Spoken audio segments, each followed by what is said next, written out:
The Jake Asman Show will begin shortly. Thanks to all these great Patreon members who help support the show. Get your SuperChats ready. Jake will be here in just a moment. If you love the New York Jets, this is the place to be.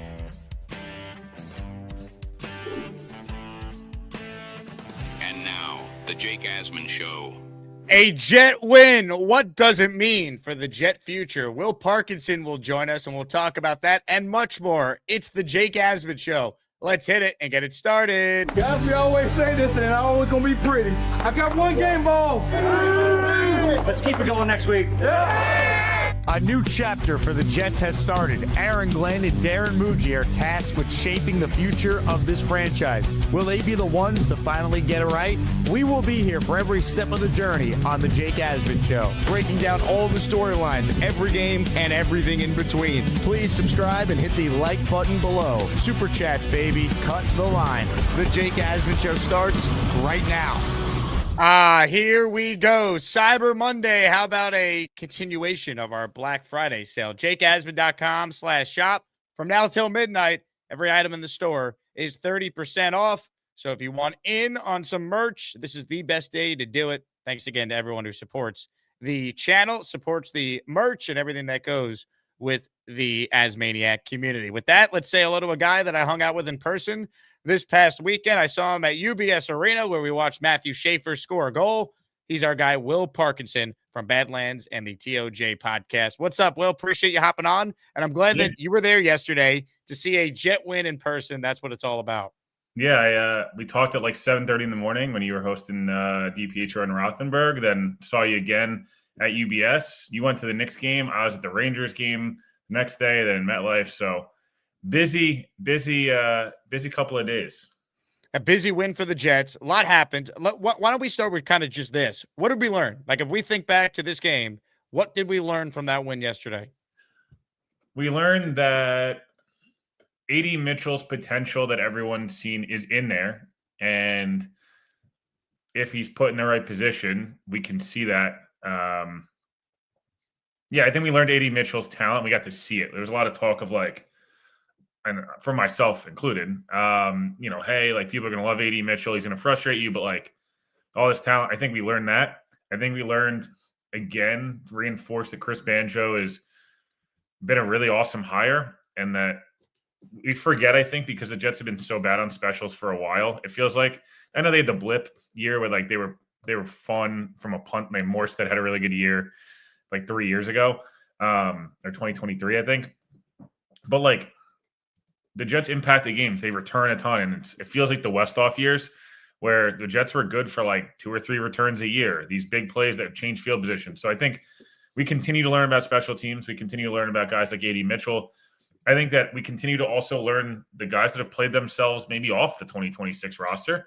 And lastly, Jake, I think we've learned that giving coaches time, while it was very difficult, and the head coach did not help himself by setting expectations probably publicly in the wrong way, he's no doubt about it gotten significantly better, in my opinion. The Jets are 3-2 their last 5. They've lost 2 games over a 6-week period in our lives. Like we've talked about, and I know it's the lowest of low bars, but let's be honest, like they've played much better football probably since London, if not really since the Cowboys game, if I'm not mixing those up. The Cowboys game, they got blown out, but like I think from the London game on, quarterback play aside, because Fields was unplayable. Yep. They haven't been blown out since. They've been in every game. Yeah, they have, Jake, and like I don't know. I think a couple of things. I saw Greeny's tweet, and I guess I was a bit confused on. I've seen a lot of talk of like, hey, he botched the end of the game. I actually thought, and again, maybe I get called a Glenn bootlicker because whatever.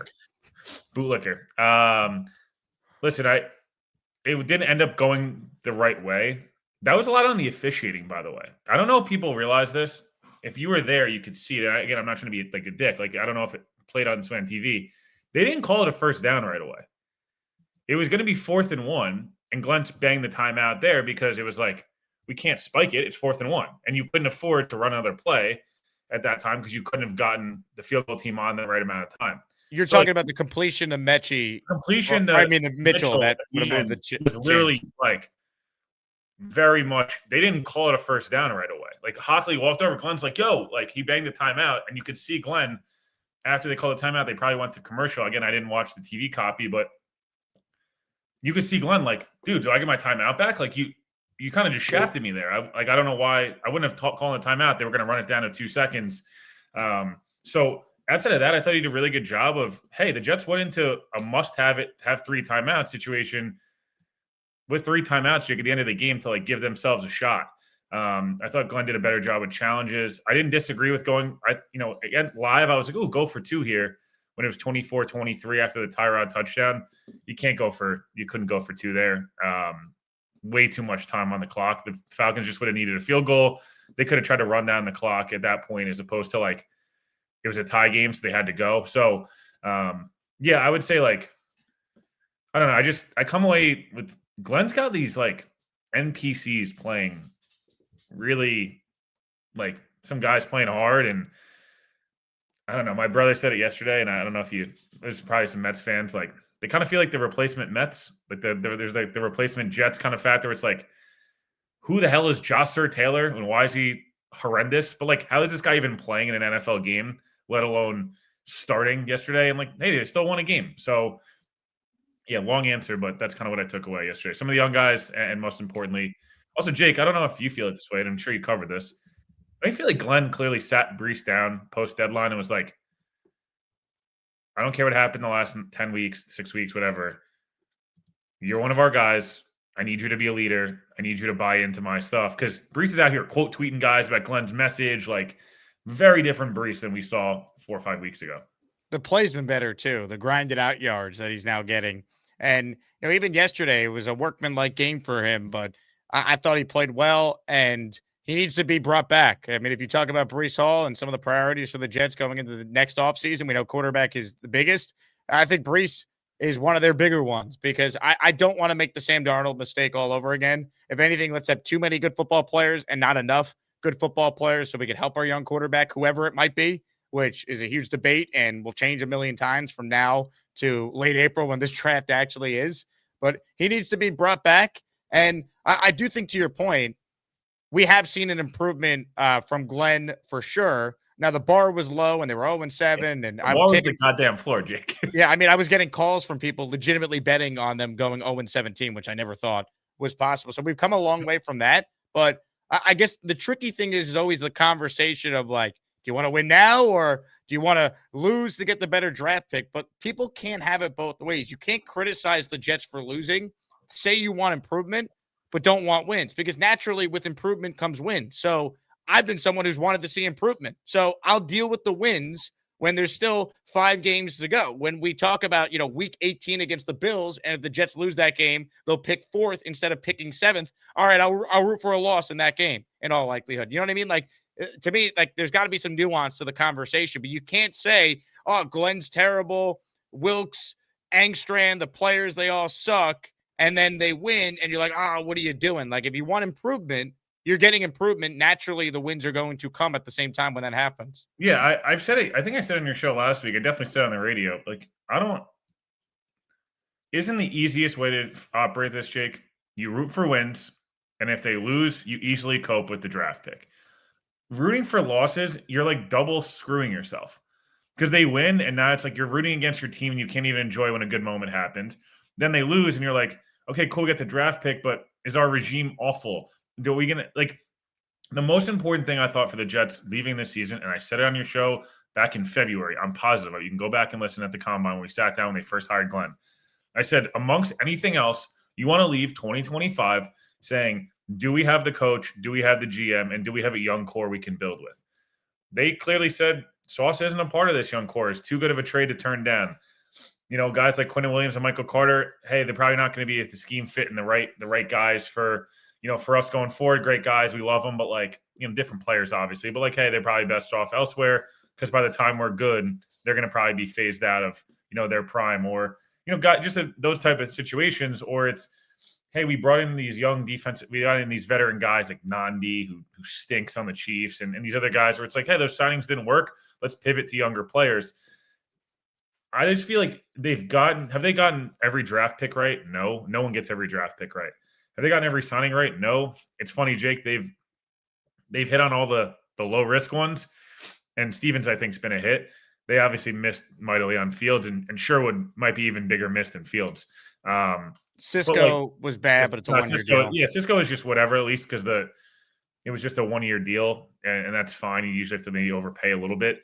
But like generally speaking, it's like funny, like they've hit on a lot of the Briggs, Phillips, Brownlee types, McNamara, Folk. Like they've hit on these like kind of Josh Myers was a savvy signing for 1 year, whatever, $1.75 million or whatever that was. I just feel like the infrastructure is all that matters here, Jake. If you leave 2025 and the Jets finish 5-12, 6-11, even 4-13, but like I don't know, they win one of the Saints or Dolphins games and they look really good against New England. They look good against Buffalo, Jacksonville, etc. You go, okay, there's an infrastructure here. There's some talent on this roster with another, 6 months of Aaron Glenn learning the job, until the offseason's over and, and things of that nature. I don't know. I think that's the most important thing for sustained success, coaching and quarterback play. And the Jets weren't going to find quarterback play this year. They just long-term, they weren't. It was always, can you get 2 years of Fields, not just one? But can they find a good infrastructure, Jake, where like the GM looks like he might know what he's doing? Some of this scouting department, pro personnel-wise, might know what they're doing. Let's be real. The GM and the in-season trades have been the best part of this season for sure. Yeah, that, and I think just some of these savvy moves that, like, I talked about it, they've used draft picks and guys to acquire controllable assets going forward. And it's like, is Jarvis Brownlee a star? Will he ever be as good as Michael Carter was at his peak? No.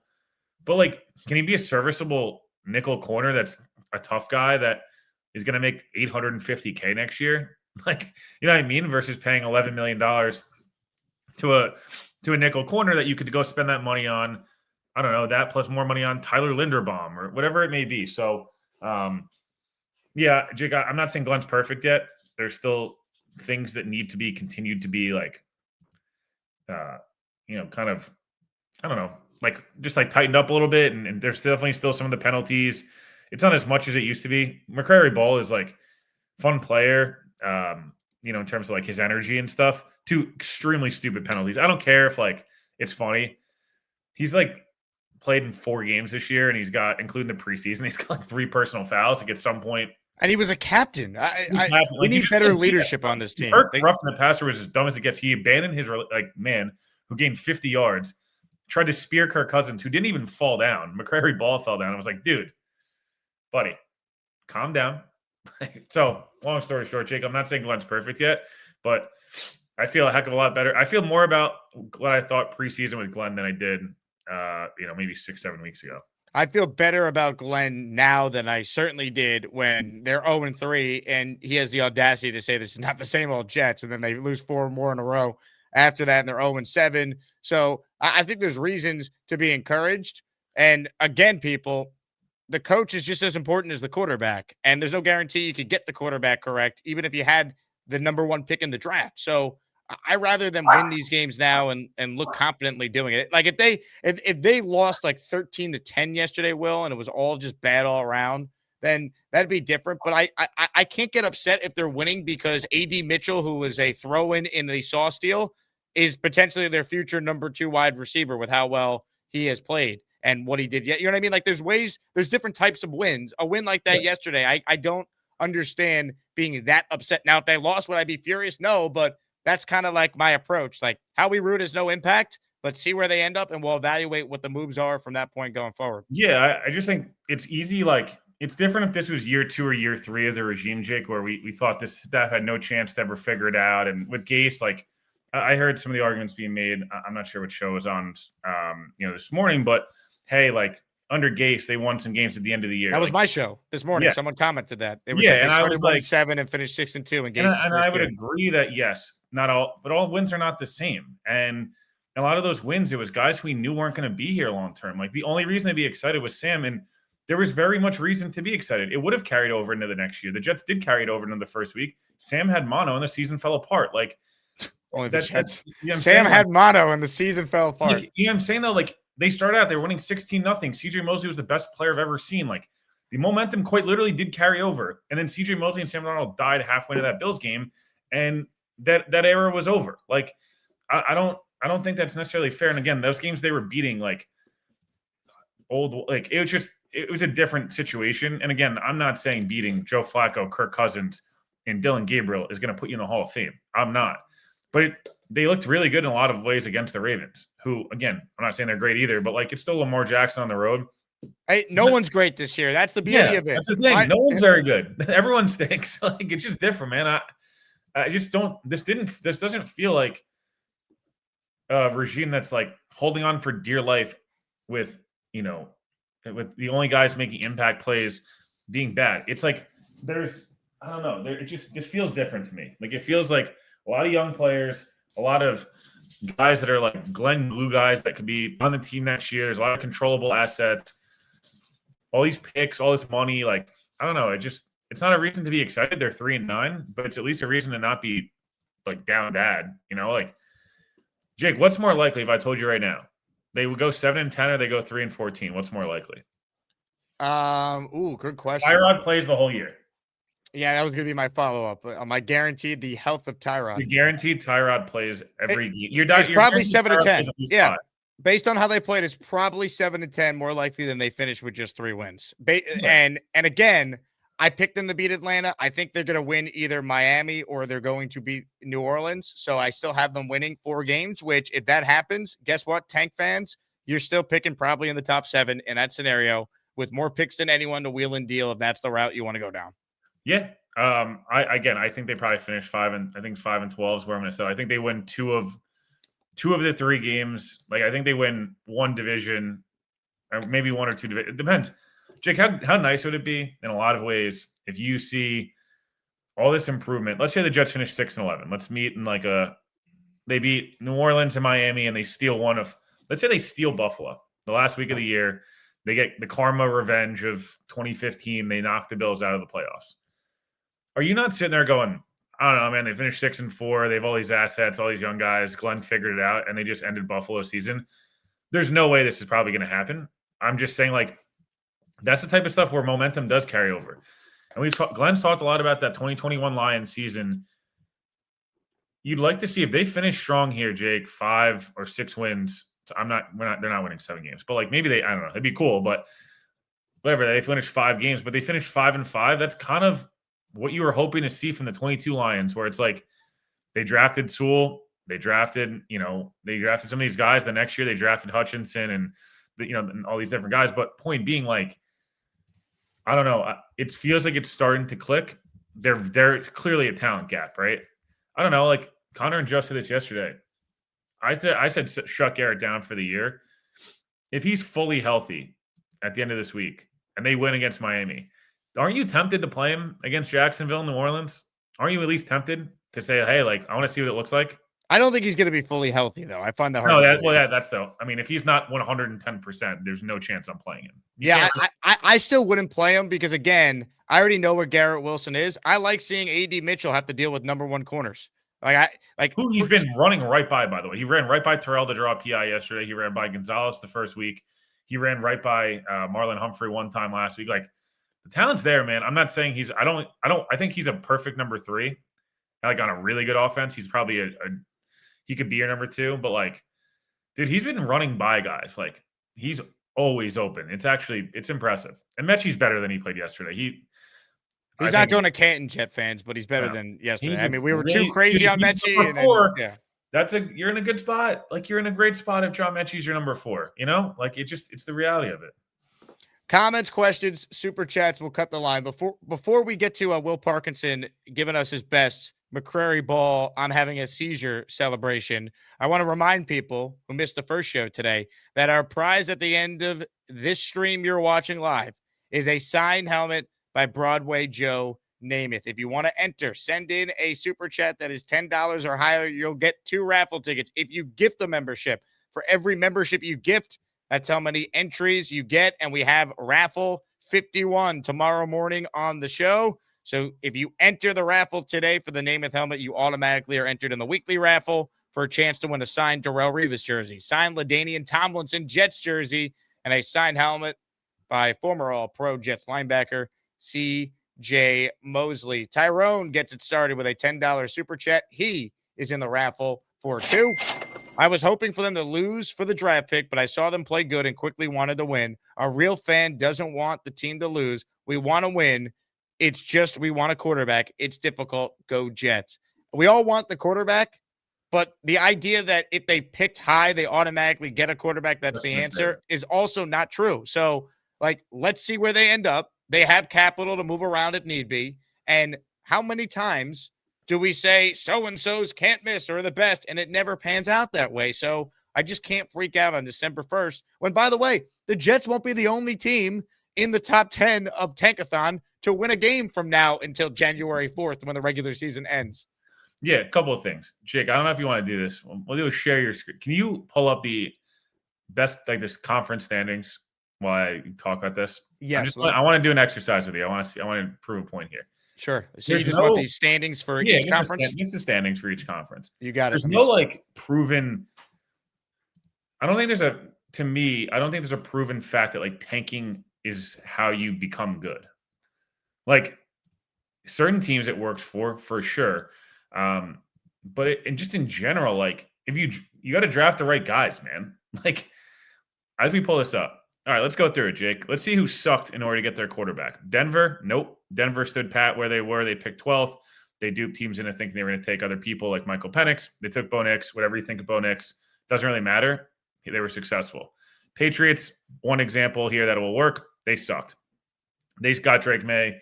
It is what it is. They still got the third quarterback in that draft, to be fair. Jacksonville is good, but no one thinks Trevor Lawrence is very good. They tanked to get him. They're in year 6 of this, and he's still not very good. He's overpaid. Baltimore traded back into round 1 to get Lamar. Chargers. After passing on him for Hayden Hurst 3 times.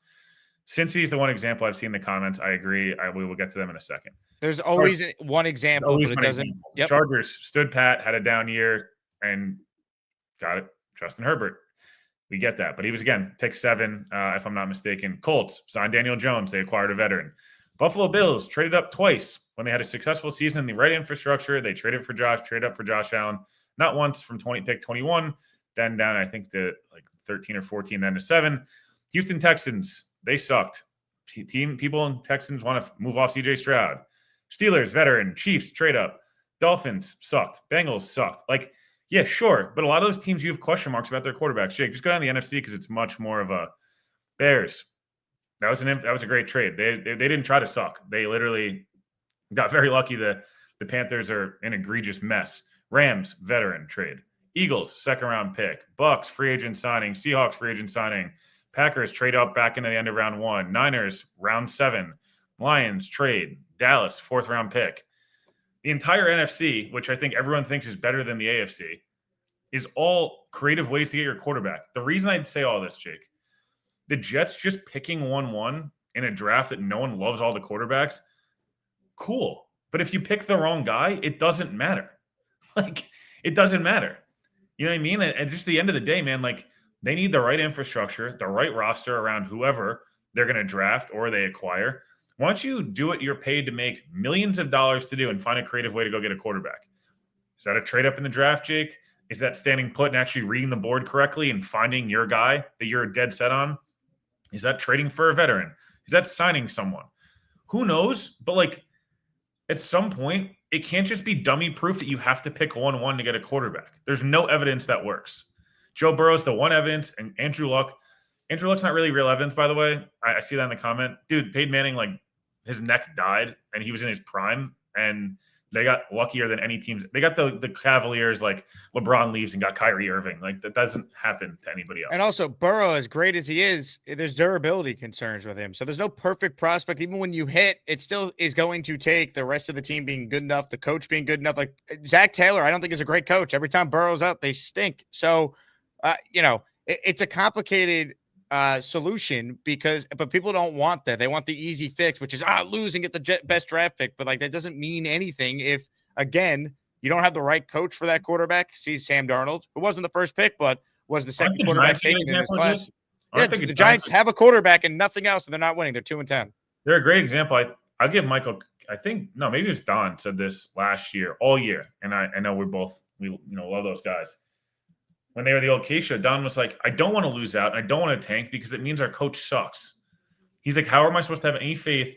Hence my point on Glenn, right? Yeah. When the Jets were 0-7 and they were off to the worst start in franchise history for any first-year coach they've had, I was saying if they are 2-15, we're entertaining the one and done conversation because this team should not be as bad as they looked, as bad as they were playing. And that's why I'm glad that we're seeing real improvement because I don't care what pick they would have. They're not winning anything if Aaron Glenn was coaching this team to a 1 or 2 win season. And it's the same point that you were just bringing up that Don said about Dable a year ago, and he's right. Yeah. Oh, do we think Raheem Morris is a terrible head coach? We do, Jake. Do I think Michael Penix might be good, might be bad? I'm not really sure. But I'm damn sure they know they don't have the right coach. And that's a huge problem spot to be in, right? Like Todd Bowles, say whatever you want. He's for some reason like really good at hiring OCs. He's it's just one like random skill as a coach outside of coaching defense. He's maybe the example of like, oh, they got Baker and these different things. But like, man, I don't know. Like if you have the right coach, a lot of other things around it, until this year, the Steelers have been a team basically that like, they could have anybody on that roster at any position, and like they'll figure it out. They'll win 9 or 10 games. Now, obviously, again, your expectations change. If you're a Steelers fan versus a Jets fan from where we're at. But like, I don't know, man. If you don't have the right coach, like I don't know if you're winning ever. Like Zach Taylor got to a Super Bowl. Guess what? McVay outcoached him in the last 4 minutes of the game, and they won the Super Bowl. Like that's the difference. And I don't think Zach Taylor's awful. He's probably not the right example because he calls plays and he's a McVay guy and whatever. But like, I don't know, man. I wanted, like, I don't know how you don't leave this year saying, like, hey, we have the right guys. Hey, we have the right staff. Looks is our 1 weak spot. We're going to make sure we address that. Hey, we've like what we see out of Engstrom. We maybe add one veteran on the offensive staff side of the football. Banjo's looked really good. Glenn's starting to figure out, the use of analytics, when to go, when not to go, timeouts. He clearly gets buy-in from these guys. Now rookie quarterback's coming into a little bit of a safe environment, right? Now it's like, okay, this young quarterback potentially is coming into a good – or a veteran comes in that Glenn could have the respect of. Hey, the offense is starting to, like, round itself out a little bit. There's some serious talent there. They probably need at least one more alpha-level receiver and maybe, like, one tight end that could be more of a tight end too that kind of maybe stretches the field a little bit. Could they add one more running back, around the margins, right? But, like, now this rookie, theoretically, whoever it may be, like, is coming into a pretty good situation, Jake. And maybe it's a guy who can sit for 6 to 8 weeks next year to start the year and things like that. So, I don't know. I just think I'm going to end up leaving this year if the season ended today feeling a lot better than I did, 5 weeks ago. This is the front of the hat, by the way. I don't know. I keep getting asked at the front of the hat. You just blew a chance for me to make $1.99. Retire 80 says, I really want to see the front of Will's hat, but debating if it's worth $1.99. Will, you just cost me $2, man. Give Jake $5 now. Almost a Subway ride with that. Almost. What do we got here? A couple of super chats that we'll let Will run. Mace B, it says, best season ever. Panthers, Bears, so good. This season changed my expectations for next. No excuses to suck. Also, want Jets to ruin Bills playoffs. I don't know what he's talking about with best season ever. This has been a nightmare. But the last part, if the Jets can ruin the Bills' chances to go to the playoffs, I have to see what the damage would be of winning at that point. That's my thing. Like week 18, if we're guaranteed a top 5 pick and winning would cost us that, but we'd knock the Bills out, I'd have to see how the rest of the draft order would play out. Because like if Tennessee's locked into the number 1, I'm like, okay, we still can get our quarterback if they want. Like it's too much of an unknown, but would I like to stick it to Buffalo? Yes. But I think I also got to think about the greater good when we're talking about a week 18 game. I don't know. I think it just really depends how the next 4 or 5 weeks go as well. I don't know. The Jets win on Sunday, Jake, and they find a way to win one of Jacksonville and New England, and they beat New Orleans. It's like, oh, dude, they've won 5 out of 6 or 4 out of 5, and it's like you're starting to feel like, hey, let's just keep the momentum going. If they, beat Miami and then they get steamrolled in Jacksonville, steamrolled against New England, then it's kind of like, all right, let's let's get this thing over with. But yeah, I think it's really just going to be how it looks. And again, I think the keys are just like young guys playing well, team being prepared to play, offensive game plan continuing to improve, and Glenn continuing to get better and better with, when to go for it, when not to, challenges, timeouts, management of the last 4 minutes of halves. Lou B says, I know the team's getting better because I'm having more fun at games. Go Jets. Yeah. And Lou wanted them to lose until yesterday. Then he's at the game and he couldn't do it. I knew you couldn't, Lou. You're a sicko like Will going to every home game. Yeah, listen, man. You gotta do what you gotta do. It's listen. I think someone commented this to me on Twitter yesterday, and I think it's to Joe as well. He was like, I went into the game saying, like, I want draft position. He's like, I took my 3 kids. All they've been chanting all day in the car home is like, and that's a Jets first down. I'm like, that's what it's about, man. End of the day, like, it's a goddamn game. And like, it's kind of fun to watch. Play the game to win. It's fun to watch your team win. Like, I don't know, Jake, I was at the Rangers game and they got steamrolled, and I was at the Islander game and they outplayed them and lost in the shootout, which sucks. Yeah, we were like, we left that game saying, "Oh, like they're really well coached. They've got young talent." Like, I want the Jets to like end up the year with like kind of. Are you an Islander or a Ranger fan? Though? I feel now that I'm on Long Island, I have to be an Islander guy. I didn't have a strong allegiance to the Rangers when I was a kid. I liked them because I was in Westchester, and everyone in Westchester is obsessed with the Rangers. Being on Long Island, I feel like I kind of have to. You're an Islander guy. Come on. Yeah, I have more Islander jerseys than Rangers jerseys. There you go. Love that. Semi fraud, but it's okay. Big fella. Neil had a good point earlier. Raheem Morris for DC. If they move on from Wilkes, and I hope they do, Jim Leonard's my number one choice. But Raheem Morris having that relationship with Glenn they highlighted during the broadcast, maybe a name to watch for a possible DC spot. Your thoughts on that? I don't mind the Raheem Morris DC conversation.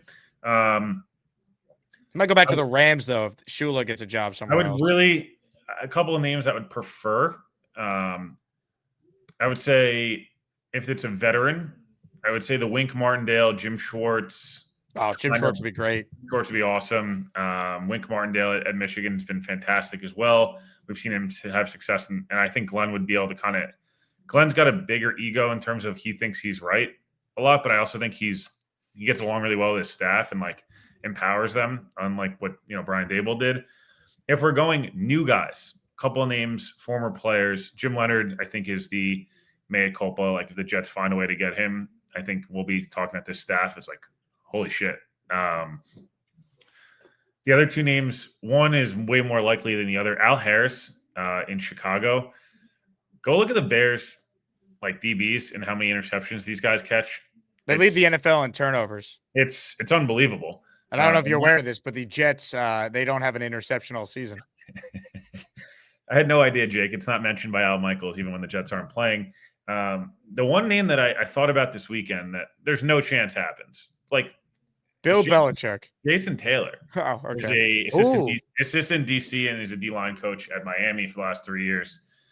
Jason Taylor probably would be like, what are we doing here? But like, I don't know. What about Joy Taylor? Yeah. What about run back the band of like of the 2010 Jets? LT running back coach. Westhoff comes back and he's limping around, with banjo and the whole thing. But like, no, Jim Leonard's is the guy, right? I think that's I don't know how they do it. I don't know if it's it would be technically a promotion because he'd be calling plays. If you're a Jets fan and you want that, you have to hope Vance Joseph does not get a DC job. Get a head coaching job. Because if he does, I think he would just slot right into that Denver DC job. He's the assistant head coach, but he's the assistant defensive coordinator at the moment. But does have a relationship, obviously, with Banjo. They were coaches together last year. Worked with Darren Muji as well. Like, Glenn obviously crossed paths with him as well. So that one, Jake, would get people, I think, really excited if they found a way to make that happen. NYJ says, seeing that picture and helmet of Joe Namath makes me hope one day I'll be able to see a franchise quarterback for this team. Oh, would that be wonderful, NYJ? Speaking of Joe Namath, Rick Kent has won a Joe Namath-related raffle prize. He is in for 5 entries, the first to do it. Hit the wedding chant.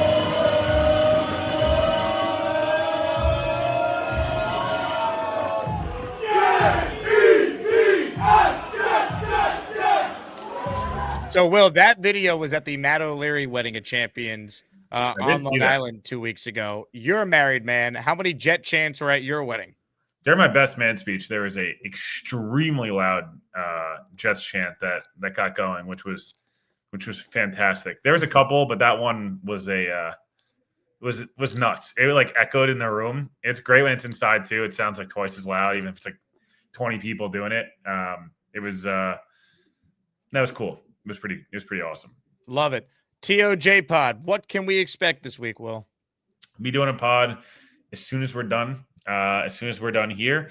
Gonna talk to the game a little bit more, and then we're gonna preview, get some Jets Dolphins preview stuff going. As well. I'm excited to kind of, Jake. It's been nice to like, they've been competitive every week, the last 5 weeks specifically, and getting some wins in there.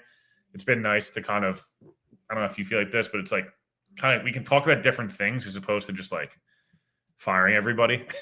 We can kind of just talk about very much like, that's what wins does, right? Because then that ends what if they go 1-16? Yeah, it's the best medicine. Like I've seen this a couple of times in the chat, and I agree.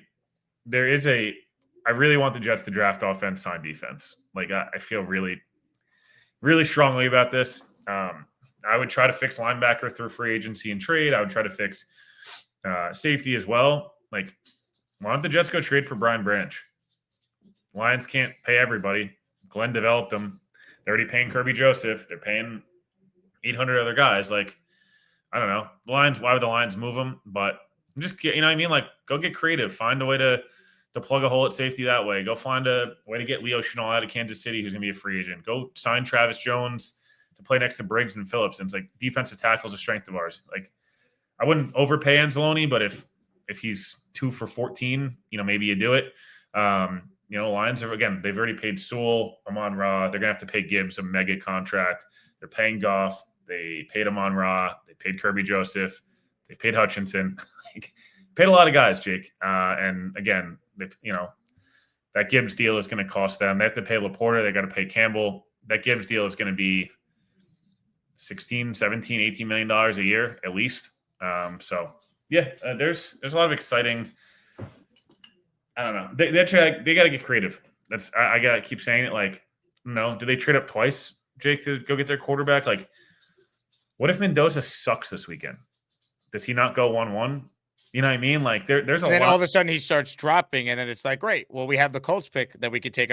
That's my big thing. Like, Shedeur Sanders a year ago was the second pick of the draft, and now he went to the 5th round. Like, this changes so many times. Jackson Dart was a 3rd-round pick at this time. I don't expect Mendoza to purposely tank interviews, but like Shedeur. But I dream, Jake. I will keep saying this. There's a good chance Jaden Mayava does not come out, but if he does, I think my dream scenario is either Arvell Reese, Caleb Downs, or maybe Carnell Tate at 5, 6, 7, wherever they pick. I don't even know if those guys will get there. They take Mekhi Lemon with the Colts pick. Don't know if he'll get there. They trade up for Jaden Mayava, and you bring back Tyrod, and Tyrod's the starter the first 4 weeks. They ease Mayava into an offense with Garrett Wilson, Carnell Tate maybe, Mekhi Lemon, A.D. Mitchell, John Mechie, Breece Hall, Mason Taylor, get that offensive line. And it's like, oh, we're going to score 25, 30 points a game. And the defense, we're going to sign some guys and use cap space that way. And there's, again, 2% chance this happens. I'm just saying, like, that's the type of draft where it's like, yeah, is Jaden Mayava ever going to be Patrick Mahomes? Probably not, Jake. But can he be like the 16th best starter in the NFL with amazing support, kind of what Jared Goff is, where like some weeks he's a top 10 guy, some weeks he stinks. But our roster is so good we can win 13 games with him. That's kind of where I would love to be. Dylan says we'll just fix the Jets. Well, they don't pay me to fix them, so we'll keep doing. I'll keep opinions on here. Will, before you go, get on the floor and give us your best "I'm having a seizure on the field" celebration. We're not gonna do that, but we'll get the dog to. But he's having a seizure, just like McMurray Ball. Next live event, maybe we'll get it done. We'll get a nice viral video. Love it. Will Pa, keep up the great work. Appreciate you hopping on a Victory Monday for the 3rd time all year. Thanks, dude. Ladies and gentlemen, Will Parkinson of the Turn on the Jets podcast. Hello. You play to win the game. Today we're playing for a Joe Namath helmet. Let's go, baby. Get your entries in the raffles tomorrow for the 3 weekly prizes. A chance to have a signed item for the greatest Jet, Joe Namath, at the end of the show. Let's see here. I want to make sure I'm caught up on Super Chats. I believe we are. So we're going to get to your calls coming up. Since Will wouldn't give us the seizure celebration, someone has to.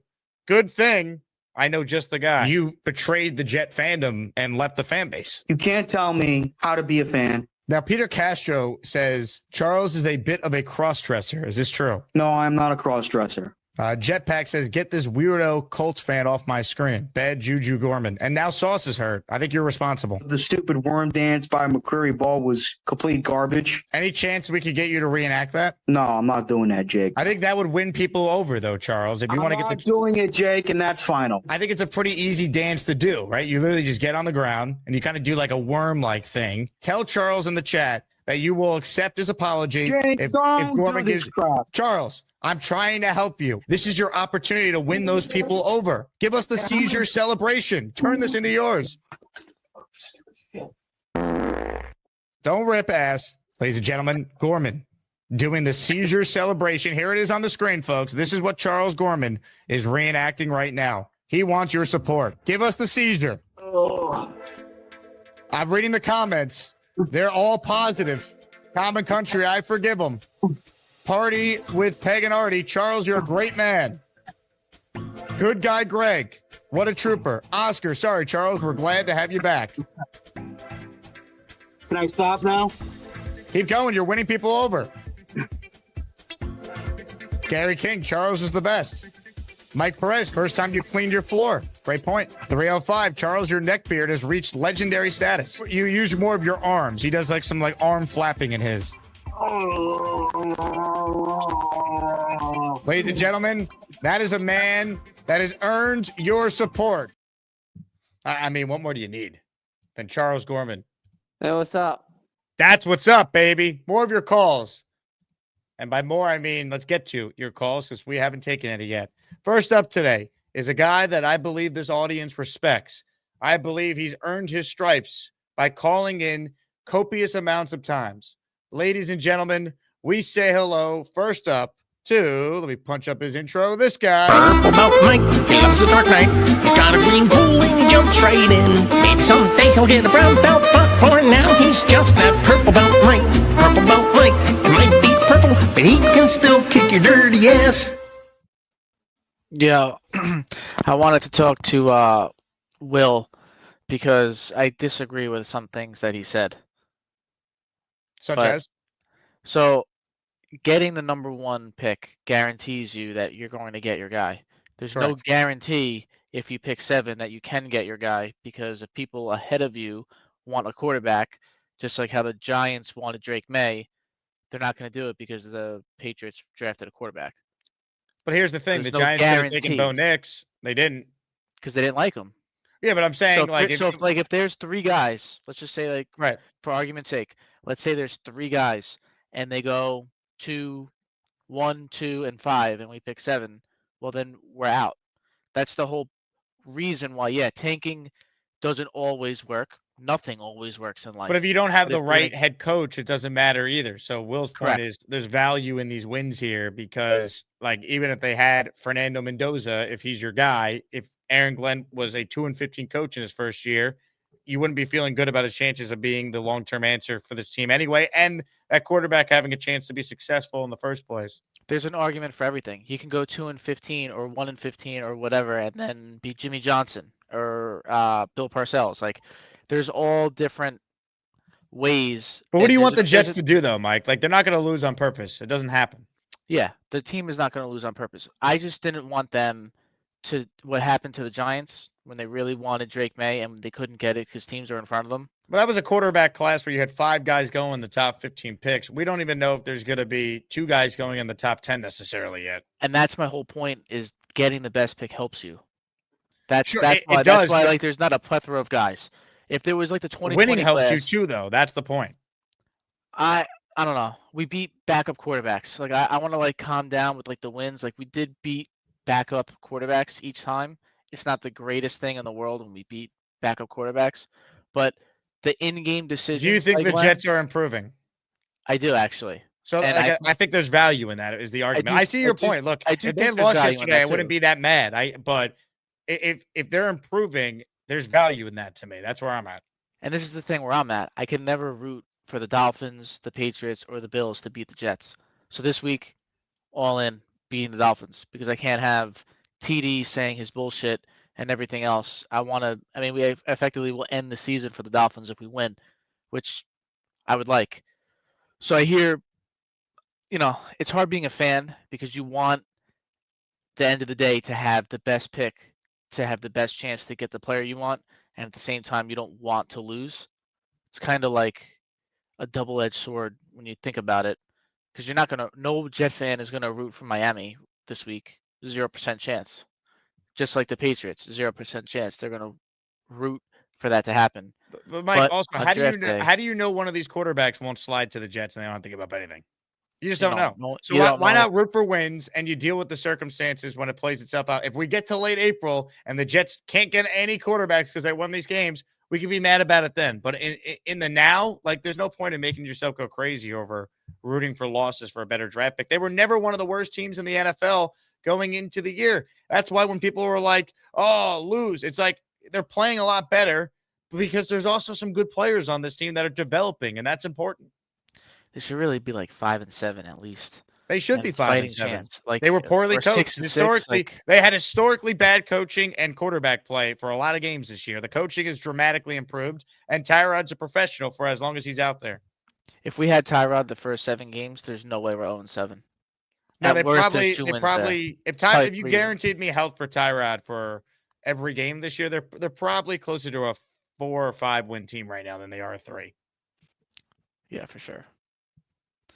But yeah.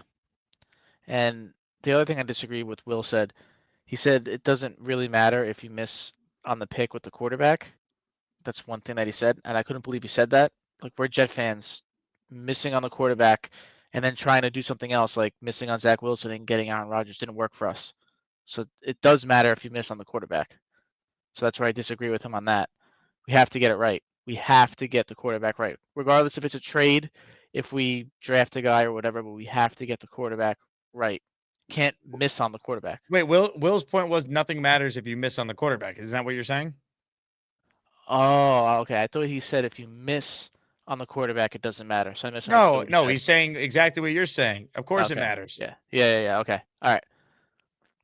All right. So then I misunderstood him. So that's on me. Hell yeah. But let's go Jets this week, and whatever happens, I don't want to lose to Most depressing call after a win ever, ladies and gentlemen. PBM. Jets, Jets. Need someone to bring some energy after that. God, I feel like someone just died in Mike's family. My condolences, dude. Jeez. Brett in the raffle for 1. Thank you, Brett. Can we get some memberships for the people? I'm going to gift one. All right, after that call, geez, we got to do something. I'm gifting them. You know what? Screw it. It's a new month. Mike has me depressed. The Jets won a game. I'm gifting 5 memberships, and the 5 people that get them are in for the Joe Namath signed helmet at the end of the damn show. You want memberships? I'll give you memberships. Oh, when you got to fart, you got to fart. You just ripped ass. You're no better than Gorman. At least I'm 10 times sexier than Gorman. That's a guaranteed goddamn team. Ladies and gentlemen, 5 memberships were just gifted by yours truly. Suck it, PBM. The following 5 people are now channel members and will be entered in the raffle. Dixon, yes. Ricky NY. Kyle Smith. Moneyman Marino.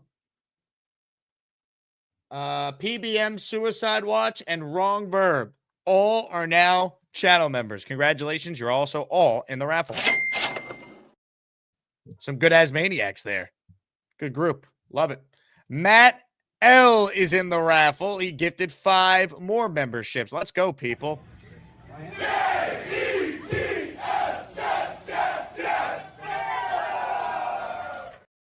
Matt's 5 memberships went to the following 5 listeners. You hear your name called, you thank Matt for making you a member just for fun. Phil Fannin, LX Jet fan, Phantom Green and White, the Crash Jet, and Mike, please take care of yourself. We're worried about your well-being. All received a gifted membership there from Matt L. All right, more of your calls right now. Maybe this one will be a more positive spin on some things. Ladies and gentlemen, this guy always brings stop what you're doing. And please get ready for Black Gypsy. I'm Black Gypsy. I'm here to set all you delusional Jets fans straight. Your takes make me wanna punch you in the face or kick you in the crotch. When this team sucks, they suck. I'm Black Gypsy. I'm Black Gypsy. I'm Black Gypsy. I'm Black Gypsy. Good evening, good evening, good evening. PBM call was hilarious, bro. It's like someone died. It was so sad. They won? Son of a bitch. All right, so I've been arguing in the chat with, I think, AG and other people, or JD or something, about are we keeping Tyrod, you think? So we're going to re-sign Tyrod after he had that one good game? I don't know if he's going to retire because he's kind of old. Maybe this could be it for him. I would keep him, but I'm also signing a different veteran, and I'm still drafting a quarterback. So I'm doing what the Giants did, where they had Jameis and Russ, and then they drafted Dart. That's what I want to do. All right, because here's the thing that scares me, that I'm worried about in whoever we get next year. I don't care if we have to go up and give all our picks to go get who we want. Like, Tanner has no experience with a rookie. We have a rookie on the staff. Oh, now I can't do another. They got to play Brady Cook right now. But think about it though. He might not be ready. But so what if he's not ready? I don't care if he's ready or not. They thought he gave them the best chance to win or could play competently. I'm sure they would play him. They might still play him. You might end up getting your wish at some point here. He could start the last couple games of the year for all we know. If Tyrod gets hurt and they don't want to go back to field. So that's the question I have. In yesterday's game, was that Tanner Angstrand game or a Tyrod Taylor game? What do you mean? Like, do you feel like Tanner had a playbook for Tyrod to play by, or did Tyrod just make plays happen yesterday? I think some of the plays that Tyrod quote made happen, I don't think are Engstrand. I mean, some of these scrambles were just him evading pressure and making a play. I think there were some guys that were schemed open that Tyrod didn't execute on. Yes. Vilma highlighted that in the red zone when you had a Mechie drop a touchdown, and Mason Taylor was open and Tyrod didn't pull the trigger. Maybe he missed him. So, who's that? That's not on the OC. The OC had two beautifully designed plays that would have worked. Yeah, I don't agree, because the first half of that game was really bad offense. That's all the way bad offense. Correct. Like, you were watching the other team use their running back and make that their personality and how their game plan was planned, versus us saying that we're going to do that and doing none of that in the first half. In the second half, we really didn't do it again. Like, we watched them be great with their running back, and we didn't do it again. Well, I mean, but what do you mean? They scored a bunch of points in the second half yesterday, though. They scored a bunch of points in the second half because Tyrod made plays happen. That touchdown, Tyrod ran it in for a touchdown. Do you think a coach could just magically make an offense just good? Like, players make plays too, man. They work in concert. I know, but players normally make plays when your play falls apart and they have to do what they have to do to get a first down. That's literally what Patrick Mahomes does, and he's got Andy Reid with a bad offensive line. Josh Allen does. The Chiefs, all the great horrible offensive line. Yeah, but all the great quarterbacks are assisted by their coaches, obviously, but also the great ones. You can't coach some of the stuff they do. That's what makes them great. All right, there were some plays that Tyrod made yesterday that were great individual plays by him. There also was some really beautifully designed schemed plays that worked. It's both. It's not one or the other. So if you're grading Tanner right now, you're comfortable with Tanner getting let's say we get Tyrod I think he's signed. going to be retained. Okay, all right. So let's say we retain him, right? We play Cook the last 2 games of the season. Cook is horrible. We're not going to keep him. We're going to get rid of him. Next year, we're going to bring Tyrod back, get a veteran, and then pick up another rookie. Right? Correct. All right. So at some point during the year and next year, you're going to want to play that rookie. Right? All right. He has no experience with a rookie at all. This is going to be his second year as a coach. What's the difference between having experience with a rookie versus having no play calling experience? He would have a year of offensive coordinating experience now going into this year. Yeah, going into the next year. So he would have a full year to have a playbook to be developed. But that playbook would have nothing to do. Rookies have their own challenges of ways to show them the game, of how they're going to be able to perceive the game and be able to play on field. But like, if you believe that you have the right play caller, then it doesn't matter who the quarterback is, whether he's a rookie or he's experienced. That guy's job is to work with him, and that quarterback's job is to learn the offense and play well. They work together. All right. So last thing then. So Would you believe fire Tanner Engstrand? Like, I don't understand your point. No, Like, I don't want to fire. I never said any of that. I want to see what he can do. And I haven't been able to see any of that. You're seeing it, dude. If they threw me out there, I don't care if Andy Reid was the Jets offensive coordinator. It wouldn't matter. If Brady Cook is not ready to play as a UDFA, where he like that, it is what it is. Like, then why draft him as your third? They didn't draft him. They signed him. He beat out Adrian Martinez. He's the number 3 quarterback. And we've seen Adrian Martinez play in a game before, right? Adrian Martinez in the preseason. I don't get why you draft a quarterback. Play in the preseason. And we're trying to evaluate an OC because you didn't draft him. You're evaluating the OC based on how Fields plays and how Tyrod plays. Part of the reason I wanted them to bench Fields was to evaluate Engstrand. And I don't think among the Jets' issues right now, I'm comfortable saying that he's one of their bigger problems. I think he's growing. I think there's some things I criticize, but I don't think that Tanner Engstrand doesn't deserve the opportunity to work with Fernando Mendoza, for example, next year. And him getting Brady Cook and Brady Cook sucking would not make me go, well, obviously Engstrand can't do it. Brady Cook just might not be ready. He's a UDFA. It's so crazy that we do that. Mad about this? I don't get it. Because it's nonsense. It goes back to the whole point of, how do we trust the staff that signs somebody and then you have no plan for him? That's what bothers me about this whole offense, right? You trust the staff or you don't trust the staff. The reality is Aaron Glenn hired Engstrand to be his offensive coordinator, and Glenn's going to be brought back. I think Engstrand's going to be brought back. I think they're both going to be brought back. Right, so now they're going to be entrusted to develop a rookie. One thing I would like to see, though, this is not an Engstrand thing. I would like Charles London, who's a former running backs coach, is our quarterback coach this year. Yeah. I don't quite understand that. I would like to see us hire a legitimate quarterback guru to be the position coach for that rookie, or a senior. Like, that's the stuff I would see. So that makes sense. On Engstrand.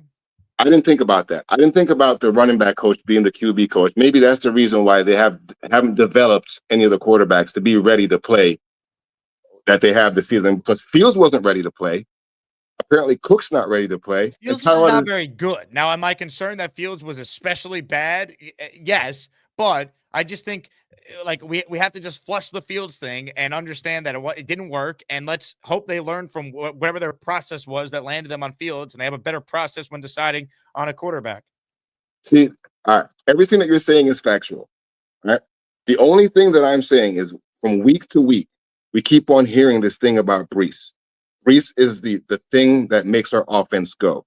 And then yesterday, you don't have him in the very mad. Dom C is not happy with you. I don't give a shit about what Dom C has to say. Like, I have no faith in Tanner. Whether he comes back next year or not is cool. This year, he hasn't done anything play scheme wise where I can be like, that's a good OC. I don't know about that. Go watch my film review with Joe Blewett the last. I watched it. I watched it. Guys get open. Yeah, so guys can get open in the play scheme, right? But it's how they get open. If your offensive line isn't great enough, you have to have levels. There has to be a lower guy, a mid guy, and a top guy. He doesn't do that. He doesn't have levels to his plays. So when your quarterback is running around, he doesn't have somebody to throw a dump off to. It's the basic stuff that he doesn't do. So in watching it, and then you have Brees, and you don't use Brees. I don't know. There's people that study this stuff for a living, right? Connor Rogers, Joe Blewett, like guys that go back and watch all the All-22 that are also Jet fans. So I especially appreciate their insight. And they all say Engstrand is doing a pretty good job. He just needs a quarterback. He's doing a good job of getting routes open. That's a big part of the job. It is, but that's not a scheme. Look at their receivers. They have their number 1 and number 2 receivers right now are guys who joined the team 3 weeks ago. The OC gets credit for that. I'll give you an example. Yesterday, whenever what's the name was in trouble, Cousins, the ball went to Bijan. It was designated Bijan. You know why they do that? Because when you're a running team and your guy is that dude, he's the dump off to. He's going to make something happen to. So whenever the defense comes at you and your offensive line breaks down, that's your dump off or your tight end. Those are your 2 dump off plays. He doesn't have that in his playbook. We don't do that. We watched the team do that yesterday to us, and then we didn't do it back. It's like, that's the thing that I'm talking about. Like, one guy had a scheme. The Atlanta coach had a scheme yesterday. Whether they won or not, he had a better offensive scheme than we did. I mean, look, would I like them to use Breece Hall more in the passing game? Sure. But like, their scheme is different than our scheme. I don't know enough of the specifics on how they use Bijan. I do know that Bijan Robinson is arguably the second best running back in the NFL. And while I like Breece Hall and think he's very good, Bijan Robinson is twice the player Breece Hall is. So it's not an apples to apples comparison here. I think Breece is a top 5 running back. So, and Breece has proven himself years over that he can do what Bijan is doing. I think he could play a version of that. Yes, you know I'm a big Breece fan, but we also need to not overrate our players here. Like, there's like Bijan Robinson is in a different stratosphere to Breece Hall. If you're objectively looking, he's better. Like, I'm not saying that. All I want to see is I just want a competent game plan. If you say you're going to have running back, that though they have not. Nah. Dude, there's times they definitely have had that, and Fields can't complete a pass. There's guys open. We've seen this a lot this year. If you're grading our OC, what grade are you giving him? I probably would give him like a C+ to a B-. I think it will really come down to how they look over the final games here, because again, their number 1 and number 2 receivers, the last 3 games without Garrett, are all getting open and making plays. They joined the team 3 weeks ago. Like, come on. That's what I have. I just don't trust the OC based on the games that I've seen. Brady Cook will not do anything. Will not help. We don't know that though. Like, there's so many players that are unsigned players that can end up being dope players that when you just give them the opportunity to play, they play good. It sounds like we have a rumble brewing here. Ladies and gentlemen, sports fans of all ages, welcome to the event of the year, the moment you've all been waiting for. This is the Asmaniac Rumble. Hey, Black Gypsy, why were you all over my ass before this morning? What the Bobby, because this is what you do whenever you do your birthday celebration. Watch, look at my hands. Yeah. So what's wrong with that? What does that look like? And sometimes you go like this. It doesn't matter what how many bowls of pot have you smoked today? It looks like you're massaging butt cheeks or spreading cheeks, bro. I have to make jokes on it. What about how many bowls of pot have you done today? How many bowls of? I don't smoke bowls. I smoke joints. Well, how many joints you smoke today? I smoke a good amount of joints every day, Bobby. Joints don't affect me though. Bobby, that's an unnecessary shot. I'm a pothead, but I'm still I'm still good. Like, is there something wrong with being a pothead, Bobby? I've seen you smoke pot, Bobby. Yeah, but I don't put people down. Bobby, you don't put people down? No. Bobby. All right, thank you. Sometimes. All right. And I wasn't putting you down. I was just making jokes. I was just making jokes. Friends. We buried the hatchet when you... We have. Jake was just making jokes. I don't want no smoke with you, Bobby. I was just making jokes about your jazz hands being like butt spreadsheet hands. Everybody likes them. You ever see what's that cheerleader movie? That's where I get them from. Spear of Fingers. Yeah, it's jazz hands or pageant hands. I call it Spear of Fingers on that movie. Yeah. I still like you. Have a good day. You too, Bobby. You too, Bobby. I got gas right now. What a turn of events that was, huh? For those who missed the first show, Bobby Midnight singing happy birthday. Black Gypsy making some comments. Bobby did not like that. Ladies and gentlemen, a super chat that we will get to from Jay Quest. But first, PBM felt so bad about making everyone depressed on a Victory Monday. We bullied him into gifting 5 channel memberships. JETS, Jets. Mike's in our raffle for 5. Jay Quest writes in, if the Jets lost the game, Glenn would have took heat on how the last 12 seconds were handled. Glad they won. 100%. There was poor. Look, again, the win is a win, so we focus on the positives. This is far from a perfect operation right now, but it doesn't have to be. They are improving. The last 12 seconds, I don't know what the hell was going on there. Clearly, they were trying to get more yardage. Will, I thought, explained it pretty well being at the game, that there was some confusion with the refs, whether or not they had the first down. But ideally they get the first down. Then after you get the first down, you spike it and save the timeout. That's what you would have done. Because then you could still, if there was 12 seconds, right? You get the first down, you spike it. Let's say you spike it and it's 9 seconds, 8 seconds. That does give you time to run a quick play anywhere on the field, right? You don't just need to be on the sideline so you can get out of bounds. You can run whatever play you want, your best play to give you, let's say, 8 to 10 yards as quickly as possible. Then you go down, you call timeout, you make the field goal distance shorter. But Nick Folk bailed them out because he's the man. Speaking of people that are the man, Frank P says, I just received my signed Namath jersey that I won last week on the show. Thank you, Jake. Hey to all the Asmaniacs. Frank P. Show me the money. Show me the money! Money. I'll tell you what, Frank, you have a chance to not only just win a signed Namath jersey, how about a signed helmet to go with the jersey at the end of the show? You're in for 10. More calls right now. I know where we're going next. Ladies and gentlemen, stop whatever it is you're doing because this guy's got a lot to say. I got gas right now. Oh. What does this look like to you? Some hot cheese? Hot popcorn, baby. Nice. Hey, a little hot, a little fire. Hey, don't get any on your shirt piece. That's a beautiful looking shirt. Hey, I look well. I just went to the doctor's today too. Doctors What'd they tell you? told me, well, they found a little tear in the back. Well, because what was it? They did like a scan. So they had me sit like this. They did do a scan. I'm like, okay, what are you gonna do? So I'm like sitting like this, right side of my shoulder, going into my rotator cuff. There's a little bit of a little stinge. Like right into here. So I told him, I'm like, I just do one of these. I just take it, my hand like this, rub, but they're like, doesn't matter still. Just take care of it a little easy. So I'm like, okay, don't worry about it. They told you to eat some chips and other snacks? Well, no, they just told me, take it easy. Don't be doing all that high flying agility because I'm like, you're not 40. I'm like, you're not 25 anymore. I'm like, I know that, but sometimes when you gotta, when it comes to situation, business is business. They don't. Do they say that you're a beacon of health? Yeah, I'm a tough son. I already told the doctor. I'm one tough son of a bitch. I've been through it all. I mean, I've been hit by a bus, still got back up.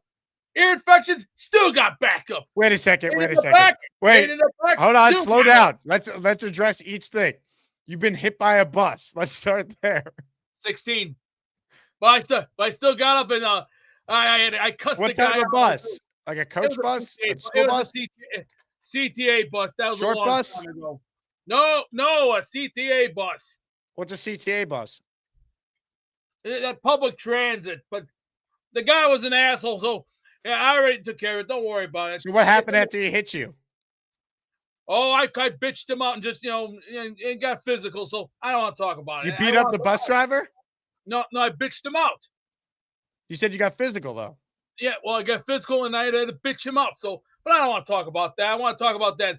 The Jets-Colts game was very. Wait, hold on. And then the second thing is, you said you survived an ear infection. 3 times. Wow. 2005, 2015, 2016, survived. But wow. No, let's not talk about that. So hold on. This is a huge accomplishment. You're a 3-time ear infection survivor. No, that doesn't count. That doesn't count. Those are injuries that are painful. I've already been through that. I don't want. What do you mean they count? They show you're a man's man. You're tough. Count. Not to my knowledge, they do not count. What do you mean they don't count? Because to me, that doesn't make you. They don't count for what? What are we counting? That don't make you the man. That makes you the whip.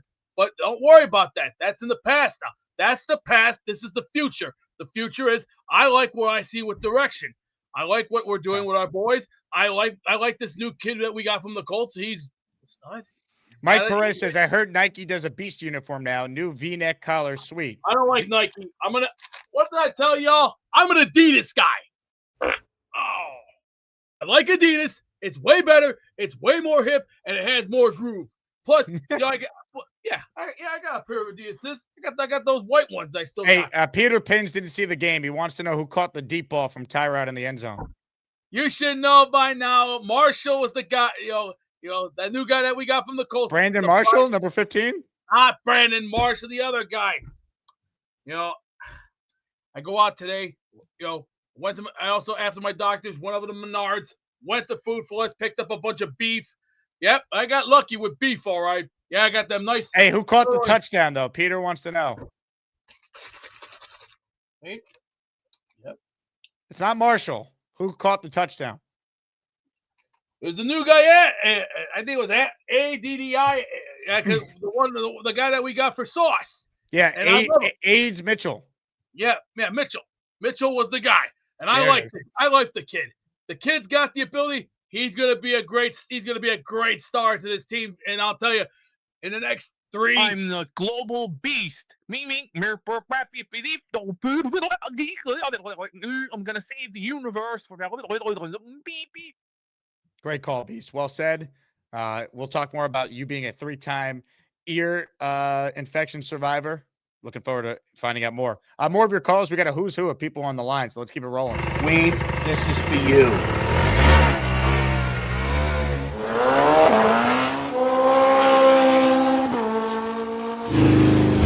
Oh, shit. Hey, Jake. Hello, Peter. How are you? I'm good. It's Victory Monday. Yes, and you know what? The quarterbacks, Tyrone's getting a lot of grief, but you got to remember this guy was not you calling him. You're pulling a Neil. It's Tyrod. Neil called Tyron Smith Tyrone. You just called Tyrone. I can't do this again. What's his name? Tyrod. It's Tyrod Taylor. Okay, Tyrod. Okay, what's his Smith? I called him. Oh, geez, I can't think of his name. What's his name? What, the quarterback or the Jet lineman? The quarterback. Tyrod Taylor's the Jet quarterback. Taylor. Okay, Taylor has been hurt most of the year. All right, even when he wasn't playing, he got hurt. So his timing is going to be off. All the Justin Fields can't process. His timing's way off. So the quarterbacks are making the receivers look worse than what they are. Plus, the receivers have been here for 2 or 3 weeks. So I don't know what you expect to see. You're not going to see perfect timing. Quarterback is timing. They run patterns and they practice timing. None of those passes yesterday were short. Most of them were 10 or 15 yards short, especially on the long ball he threw. Now, getting to the quarterback situation, the college quarterbacks, I think that the Jets should, wherever they end up, they should just stay there. Unless they like one of those 3 guys or whoever it is, and then move. If they feel he's good, then they move up. But if I were them, the 3 that I've watched, I would just stay where I am because I don't think they're going to go high. I really don't. Mendoza is slow as molasses. Simpson has happy feet. And the other one reminds me of Martinez, Dante Moore. He reminds me of the quarterback that we had in the preseason. He's way better than Adrian Martinez. Adrian Martinez was, I don't even know if he was drafted. I think he was a UDFA. Well, watching them, I'll tell you the truth, I wasn't impressed with any of them, but I think the Ohio State game will give us a better idea of Mendoza because he's going to be under a real rush. He had all day to throw the ball the other day, and he was. I agree. I just think a lot of times you can't even watch the guys in college and properly evaluate who's good, who's not. If it was easy, like Bryce Petty would have been like the greatest quarterback ever when the Jets drafted him, and he sucked. Look at his numbers in college. Like it's so much more than just like, do they look good or not? Like they put these guys through the ringer with like testing their mental capacity at the combine and the team meetings and the all-star game events. Like the draft order changes a million times. True. I saw, I watched Mendoza, and he had all day to throw the ball, and he was off. He was a bit off. The other guy's a lot quicker. Dante Moore, he's a lot quicker moving around and everything. But you know what? He reminds me of you back in the day. Very, very spry. Yeah, very fleet of foot. You know what I mean? Very fleet. I would throw on a dime. It would be like Patrick Mahomes. Yeah. You know what I mean? Well, what are you going to do? But I think they're going in the right direction. I'm happy as hell with the trades that they've made and the people that they've brought in.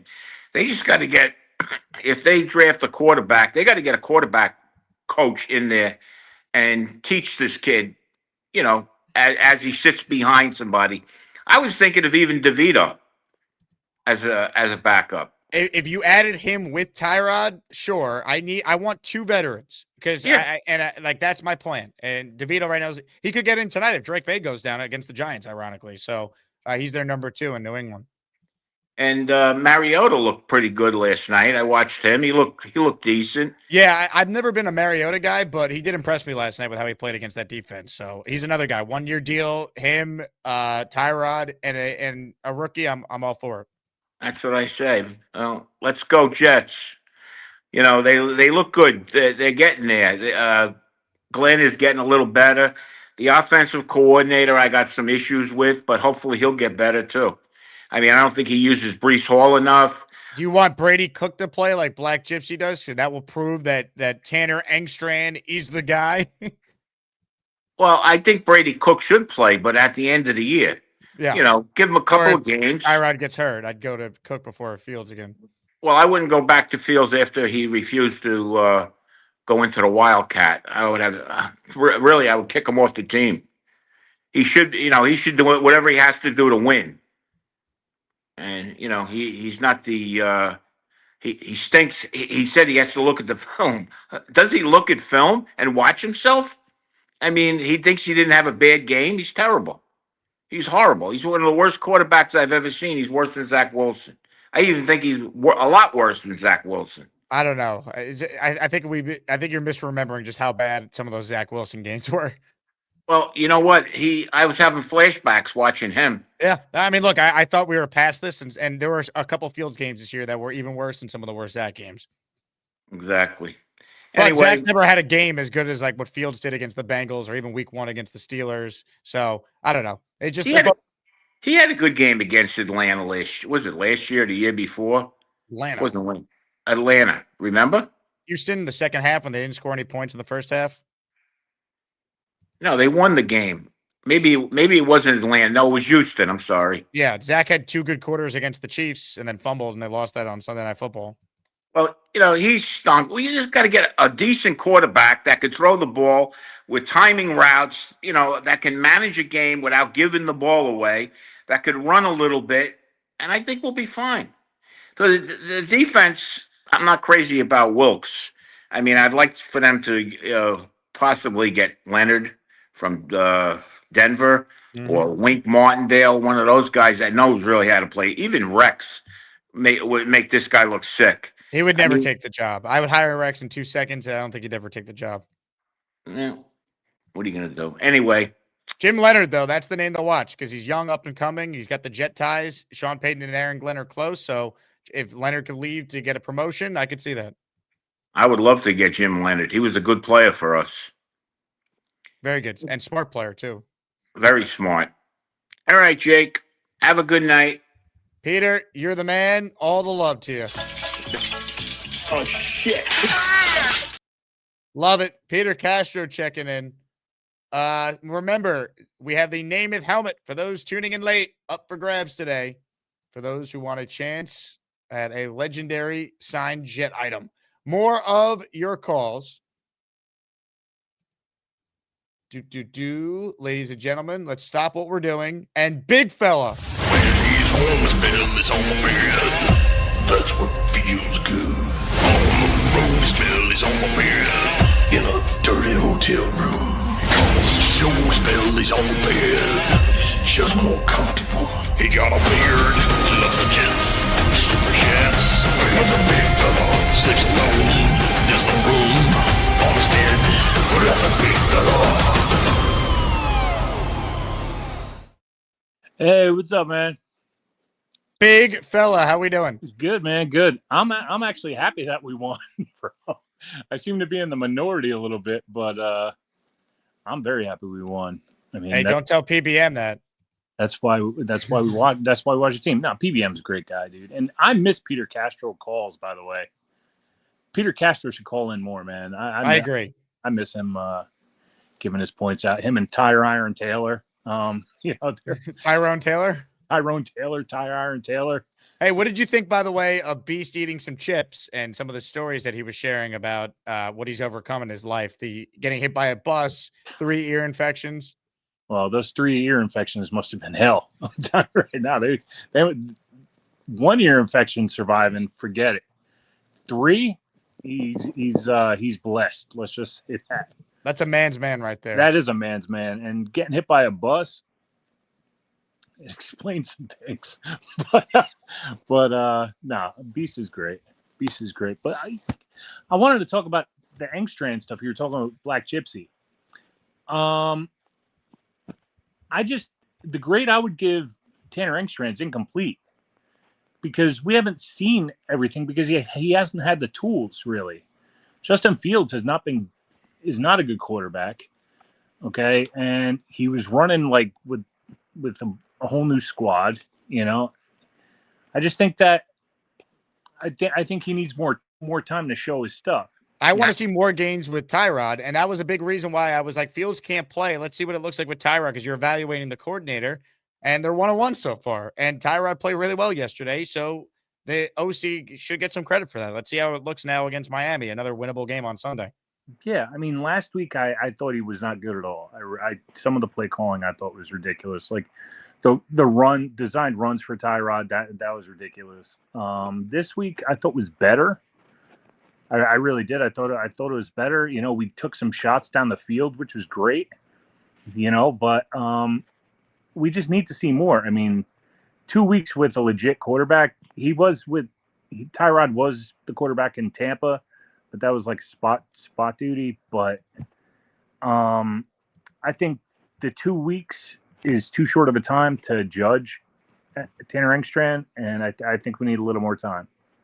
That's just what I think about that. I think that's fair. Now, before you go, let's check in with a man who needs absolutely no introduction. Ladies and gentlemen, back for more is this man.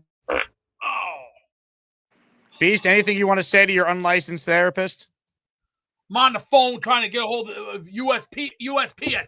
They lost some of my mail. Oh, shit. Dummies. Ask to speak with an American. This is not just the first time they've done this. This is the second time they've done this. Maybe they just don't want to give you your mail, bro.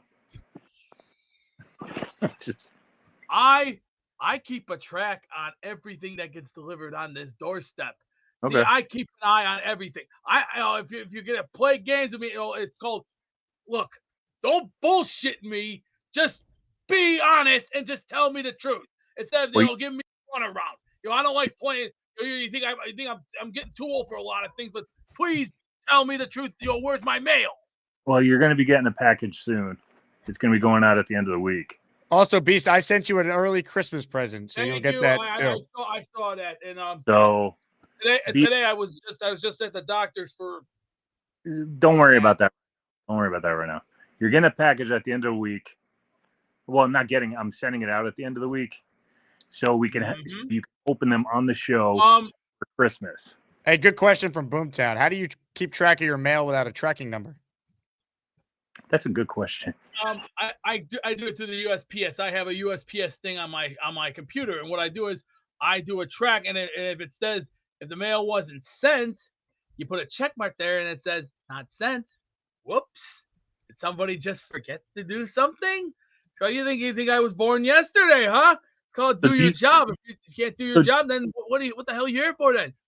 So do you wait for things to be sent to you on the website? What I do is if it's important, like, okay, say if it's a power bill, water bill, gas bill, internet bill, or any other form of bills, like whatever, it has to be in the mailbox. But if it's something important like a package, and if it's small, it should have been in the mailbox. Hey, this is apparently the post office to you. Rejected. Sorry.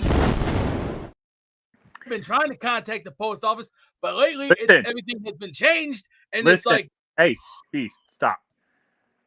When you get this package that I'm sending, right? You don't open it until it gets opened on the show. All right. How about Christmas Eve? I'll put it right there, right next to that tree, and it will not be touched. Hey, Beast, read Matt's super chat to you. And Inspector, what the hell is that? Inspector Clouseau. Somebody once said, we don't allow pets on the hereby premises, Mr. Ace Ventura. As a matter of fact, does anybody want some okie dokies? No. Hey, Nick Shine says, is it possible they skip your house on purpose? Do you have a war with the post office? What happened? Do you have a war with the post office? Is it possible No, they're I skipping don't, your but house? it seems like we got a problem because certain people don't want to do the job because they're lazy or they're just, incompetent Yeah. or nosy. See, I don't like being like that. That's against a federal offense. Well, it sounds like you're a little paranoid though with these packages, man. Yeah, well, because there was something that I've been waiting to get my hands on. It's one of the Thunder logos that I wanted. And Do you bark and chase down postmen? You know where I wanted to put that Thunder logo? Right there. Oh, but here's the difference with the logo. The logo is going to be in red, but also I wouldn't mind putting Shelcon right under the Thunder logo with a sledgehammer, 2 spikes going into a 3-headed dragon with blood all over the place and going. Jake, we have a lot of work to do. Well, I hope you get my Christmas gift. You boys take care. It's time to enjoy some okie dokies. I will check back in with you. Yeah. All right, thank you. Rejected. Sorry. Jets fans, I just want you to cheer up, man. We were 0-7. Now we got 3 wins. Let's get some more. They won 3 of 5. Let's win on Sunday. Let's squish the fish and get back to being happy when we win. For Fernando Mendoza, I want him, but he could either be Chad Pennington or Josh Rosen. You know what I mean? We don't know. So let's just hope we win. I don't know. That's all I got. An outstanding call by you, big fella. Well said. Thank you, sir, and have a good day.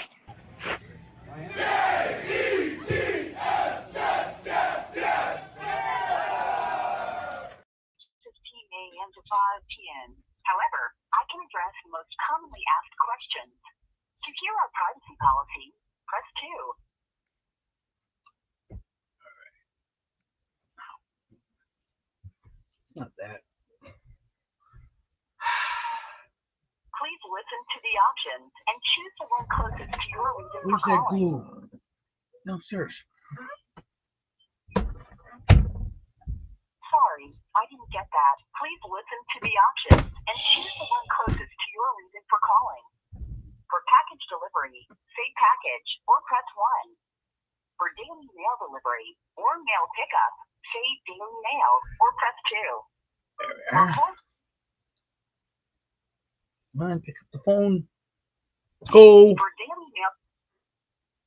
Sorry, I didn't get that. For daily mail delivery issues, say daily mail. For mail pickup service issues, Daily Mail. To continue, we need to collect some information to get you the right help. I can send you a text link where you can see and enter your information on the screen. Can I speak to an agent, please? Sorry, I didn't get that. To continue. Sorry. I said I'd like to speak to an agent, please. I need to get the zip code first so I can look up the city and state. Please say the 5-digit zip code now. People. I got 60632. Is that correct? See? Sorry, I did not get that. I said yes. Would you please let me speak to an agent? Sorry, I did not get that. I think you said 60632. Is that correct? Yes. Now I need just your street address, P.O. Box, or rural route number. For example, 4510 South Karloff Ave. Street West, or P.O. Box 12345. Go ahead and say your address. 4510 South Karloff Avenue. Sorry, I didn't get that. Now I need.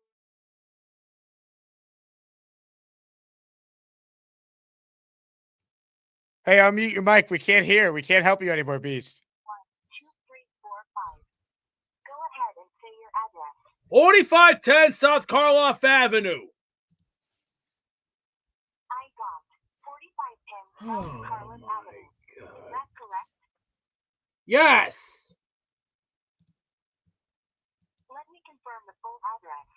4510 South Karloff Avenue, Chicago, Illinois, 60632. Is that correct? Yes.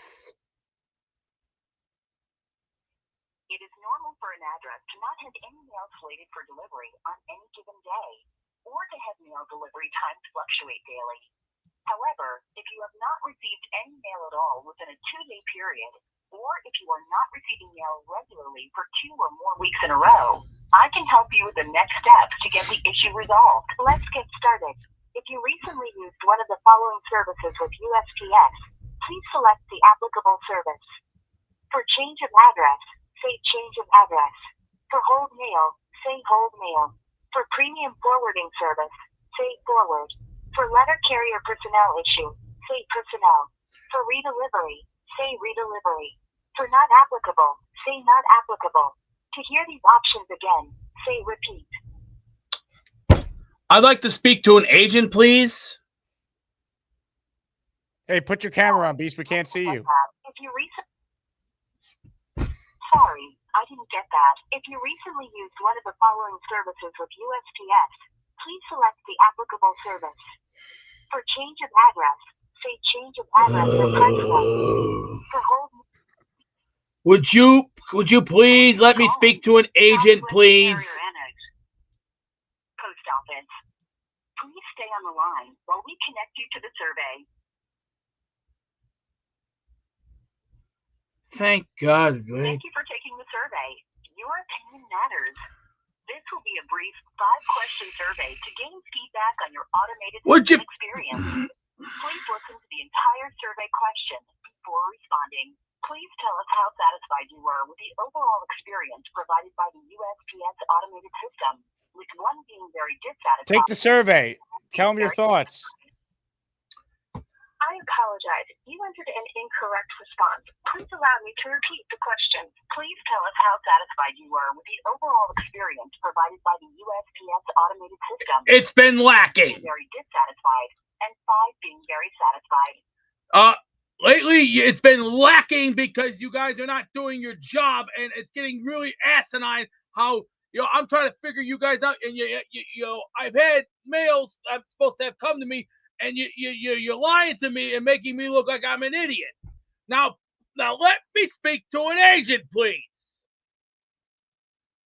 Unfortunately, I still didn't recognize your response. Oh my God. To the next question, please be aware that the next question will request that you select from a 0 to 10 rating scale rather than the 1 to 5 rating scale like the previous question. Thinking about your recent experience with the automated system, how likely are you to recommend the USPS to a friend or colleague, with 0 being not at all likely and 10 being extremely likely? So far, we're looking at it 2 because right now it's very lacative, not on time. It's like something's wrong here, and I don't like what I'm seeing here. Something is very, very ass backwards, and you're not making me feel very appreciative. It's very unappreciative. Please be aware that the next question will convert back to the 1 to 5 rating scale. God. 1 being very dissatisfied and 5 being very satisfied. How would you rate the ease of use of the automated system, with 1 being very dissatisfied? 1. So 1 because I'm going to say 1 because lately you've been very slow. You're very out of touch, and you guys ain't doing a great job. You're doing a lazy, piss poor job, and it's not that good. It hasn't been really good. It's lazy, lacative, very, very slow, and very out of touch. I apologize. You entered an incorrect response. Unfortunately, I want to speak to an agent, please. Now. I said I want to speak to an agent, please. Unfortunately, I still response. I said I want to speak to an agent, please. I apologize. You entered an incorrect response. Please allow me to repeat the question. How many times have you contacted the post office regarding the same issue or request? Press or say 1. If this is the second time, press or say 2. If this is the third time, press or Say say 3. Spanish. Say Spanish. They will put you through to a Spanish operator. The Spanish operator is always bilingual. Just start speaking English and they'll help you. I'm telling this doesn't just work for USPS. This works for like 99% of companies you call. If you just speak Spanish, they'll put you through to the Spanish operator, but the Spanish operator is always bilingual. And you can just speak to the Spanish operator. I'm telling you. Just say Spanish. I want to speak to a agent, Spanish, please. Spanish, Espanol. Ask for Spanish. They'll Es give you a Spanish operator who speaks both languages. Unfortunately, I still didn't recognize your response. Oh my God. This is like talking to a machine on I know. drugs. You guys think this is funny. This is what a failed state looks like. This is not fun. This is the government. This is why I can't stand people deliver like the this. packages to where they're supposed to go. They can't do it. You guys think this is fun? It is kind of funny, but it's only funny because if you didn't laugh, you'd cry. Like, this is the simplest government task. Deliver the packages. They can't do it. It's not funny. Too goddamn This is a lazy. failed- is This is what a they- failed. This is they what can't do a managed simple decline looks task. like. It's a failed state. Yeah, well, welcome to this crappy state where I live. This state is incompetent. It's lazy, one of out the control. few government tasks that are actually authorized in the Constitution. Post offices and rows. Post offices. They can't do it. We're gonna try this again. This is what a failed state looks like. Yeah. See, this is what's hysterical. You guys think that they blasted someone onto the moon, but they can't deliver a package. The same government that you guys think blasted somebody onto the moon can't deliver a package. You guys are out of your minds. Would you? I'd like to speak to an agent, please. Now. I said now. Put a person, like, ask for Spanish. Ask for Spanish. Just keep saying Spanish. They'll put you through to Spanish, and then you can I speak want to English to speak the Spanish to an agent, operator. please. El por In Spanish. favor. Spanish. I don't even know. Press 0. Just keep pressing 0. Press 0. See if you can get out of here. It's after 5 o'clock. I don't even know if you're going to be able to get a person. Go ahead. They just hung up on me. Sons of bitches. What a state I live in. Yeah. It's a federal post office. It's got nothing to do with Illinois. Illinois is a fine state. It's got nothing to do with them. Oh, It's a federal thing. no, Gary. No, it ain't. Illinois is a messed up state. Well, high taxes, I was trying to say high they taxes, all can't be Texas. shitty demand, shitty quality, everything. It ain't Let me what New it Yorkers used to say be. this about. Let me ask you this: is Chicago one of the greatest cities in the world? Yes or no? Not anymore. Yes, it is. Yes, it is. Stop. Not Stop. Yes, anymore. it is. Yes, it is. It's one of the Not 10 best anymore. cities in the world. Yes, it is. Chicago's number one they have the 5 I times know. worth of killing. Their killing is 5 times more than New York. I understand. It's got its problems. And many others as well. It's got its problems. I understand. Every city does. Every Taxes city has are a out of hood. Every hood control. is the same. City's I out of understand. control. We have I high understand. rent here that is way through the roof. Chicago's one of the Food best prices cities are in way the up world. in their head. Yes, it is. And let me just say this for everybody: this is not a great state. It's not what it used to be. It is perhaps. gone. Maybe.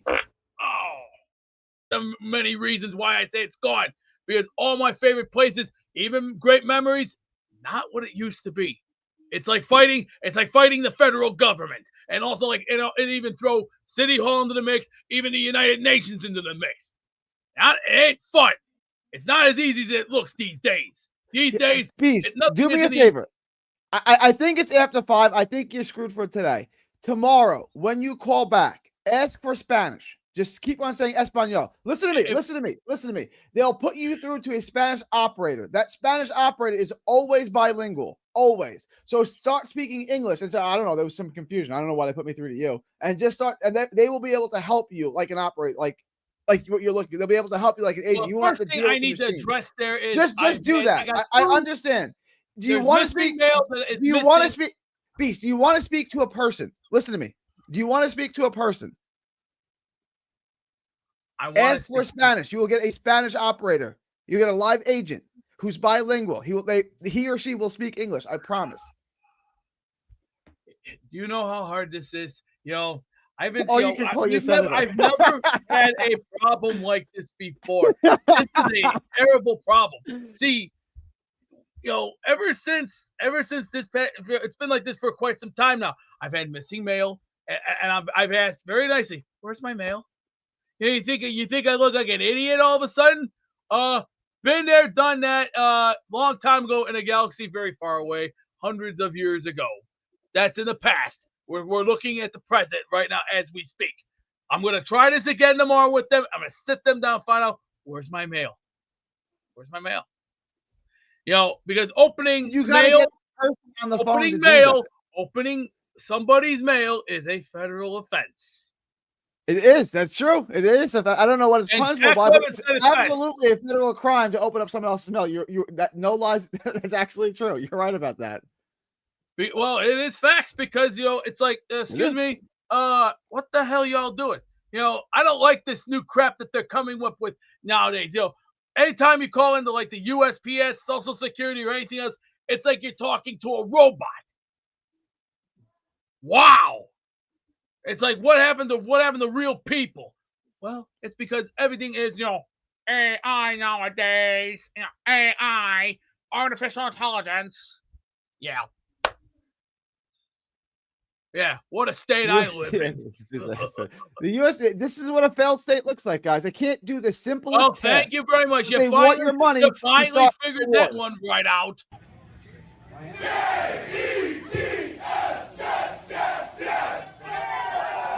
That right there was one of the best segments of 2025. Well done. Well done.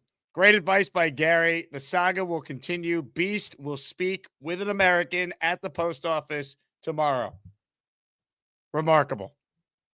And I wish I recorded myself hysterically laughing in my chair, reading the comments and watching that unfold. That's what a Victory Monday is all about. Matt L. with a super chat during it. Nick Shine, he goes, reminds you of Tom Ace with SeatGeek at the Yankee Mets game this year. By the way, happy Ear Infection Awareness Month to everyone. That's what the month of December is all about. Beast, a 3-time ear infection survivor.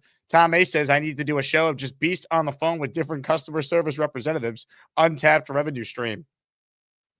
I like it. I like that idea a lot. All right.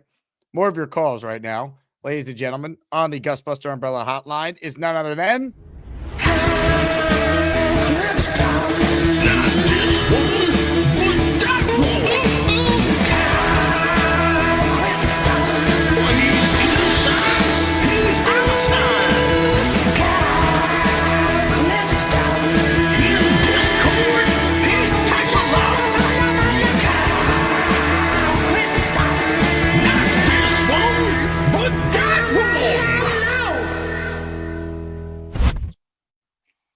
That whole last sequence was extraordinary. I think we all needed that segment. That was fantastic. Yeah, it was great. I don't know if I'm different than everyone else, but when I actually get my mail, I get upset. Like there's nothing for me in there. Like it's all junk mail, like jury duty. There's nothing that I actually want to get that I get. You've won some raffle prizes though, so well, no, that you might be the stuff I get from you is like the exception. Like that's the rare exception. But before I found the show, forget it. If I got mail, I'd get upset like Beast does. But I was thinking about everyone seems to be very gung ho on the development of the team under Glenn, and I agree that he himself in game has been a little bit better. I didn't love kicking the 55-yarder at the end of the first half. I thought we should have probably punted the ball away there because I didn't think we needed to get it. It wasn't like that situation where we would have looked to win the game a little bit earlier in the season, and he passed on it. I thought it would have made it a little bit more sense to punt in that situation. But I can't really fault him for really anything he did in game. But the players themselves, I understand that guys like AZ and Malachi and Maugoa and even on the offense, guys that have been in the league but haven't played that much, like Mitchell and Mechie, they need to get these reps, and it's going to be beneficial for them. But I think I think I said this in the earlier show, like the team outside of special teams is just, it hasn't been very good. That's why, you have to kind of really start to look to the draft and to free agency and hope that these guys can really show something over the next few games. The Colts, they have a gauntlet over the end of the season. They're on the road against Seattle. They're playing the Jaguars twice. They're playing the 49ers. Their schedule is rough. I'd be surprised if they came out with 2 more wins over the rest of the season. Could you imagine if that pick is like pick 15 to go with the Jets pick? You That's automatically fantastic. have more than anyone if you're trying to move up and get your quarterback. Like you beat any offer just with that, and then one, a third in 2027. Good luck. I don't think the teams that also need quarterbacks are going to be willing to give up more than what the Jets are offering there. And the other thing I'm going to tell you is we're probably, the way things work in this league, it's when you least expect it. We're going to end up with 2 top 12 picks next year because we're getting either the Cowboys or the Packers pick, and one of those teams is going to be bad unexpectedly. Dak's going to get hurt, or Jordan Love's going to get hurt. You never see it coming, and what ends up happening is you have these multiple picks. Teams don't perform because nothing ever goes to script in the NFL, and then you're in the end you get these premium picks, and then maybe instead of trading picks in 2027, you can go out into future years and kind of use that to move up because next year is going to be that good of a quality draft. Agreed. Well, think about the Jamal Adams deal, right? Pick 10 in that deal, the second year of it was Garrett Wilson, and that only happened because Russell Wilson got hurt and Seattle's season went up in flames. Like how do we know Dak or Jordan Love doesn't get hurt next year, to your point? So like people need to, I think, relax with it's going to cost everything to trade. Like, we don't know anything yet. We don't even know which quarterbacks are coming out. Like, let's just deal with each week and evaluate where we're at, and we'll see where they end up picking. I guarantee you the teams in front of the Jets are also going to win a couple more games from now until the end of the season as well. Right. Well, we have no idea how anything's set up. Say we end up picking at 7, and of the 3, we don't like Simpson, and he's the guy who's there. Then you wait, right? That's when you wait. And I'm just using him as an example. I don't know, how anyone feels about Simpson or how the brass feels about Simpson. Increasingly, I'm thinking Moore would be the guy if he comes out. I don't know if you saw Todd McShay's sidekick, Mensch. I don't know if you watch his show. I honestly, I watched so much McShay last year for the draft. I haven't started watching him yet. Does McShay still think Moore's going back? He's been saying that Moore's been going back, although he's been hedging a little bit lately with his performance because he's playing himself into big If you're money. a top 10 pick, he's coming out. I'm telling you. Like I think Dante Moore declares, pending how the Oregon season finishes up here. Right, but his sidekick Mensch is like, well, just so you know, if you come out, there's a chance you're going to go to the Jets. He's using that as like kind of a counter selling point, so to speak. Well, that's why winning these games is important, right? Because then you'll look at the Jets a bit. Well, they have an offensive line. They finished strong once they made the move to Tyrod Taylor. They have Mechie. They have Mitchell. They got Garrett Wilson. They got Breece Hall. Like Tanner Engstrand is a bright play. Like that's the value in winning. So you start to kind of change some of that narrative. You won't change it among the fans who are going to use the Jets as a punchline, but in NFL circles, people will be like, no, like they look like a well-coached team going in the right direction. The thing that frustrated me about that, though, is for a draft pundit to take that. It's such a fans defeatist attitude. The one thing you should know is that nothing lasts forever. The Patriots were the Patriots were the Patriots until they weren't. Right? Like they were the laughing stock of the league, and then they went and built a dynasty. And by the way, I'd rather be the Jets than some of the teams that might end up picking in front of the Jets because, like, if you look at like the Titans, they suck. The Jets are better than the Titans. The Saints, they suck. I don't care if those teams end up having so it's like better for Dante Moore to go to that team, or like that doesn't make any sense to me. Like they suck too. Right. And And if Muji is the guy, the architect that we think he could be, we hope he could be, then this is when it changes, right? But you can't have that mindset. Well, especially if you're a player, right? Like, oh, I don't want to end up going to the Jets. No. If you really are worth your salt, you're the guy who wants to raise the Jets up out of it, right? Because that cements your legacy forever. So that's all I had to say. I was a little frustrated to see that because I do enjoy Todd's show and his interaction with his sidekick Mensch, but I was a little disheartened to see that they were using the Jets as some sort of laugh track type distraction. It was a little upsetting. I'll talk to you soon, Jake. Kyle, great call, and that's why winning, I think, matters. But it is the low blow for a draft guy to say that. Like, ultimately, it's new people in charge of the Jets. It's not the same people that are responsible for the previous years of failure, right? Like, so you got to evaluate them based on the job that they're doing. Ladies and gentlemen, he always has lots of points to make, and I don't want to waste any time. I'm going to get right to him. Neil.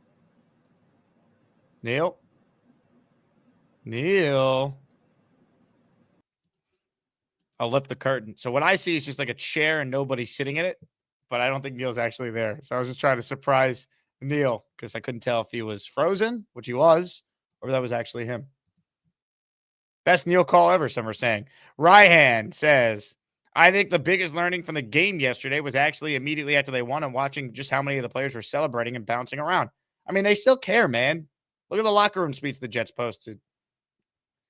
For all the issues you might have with Aaron Glenn, he does have them playing really hard, and that's a positive. Jets, Jets.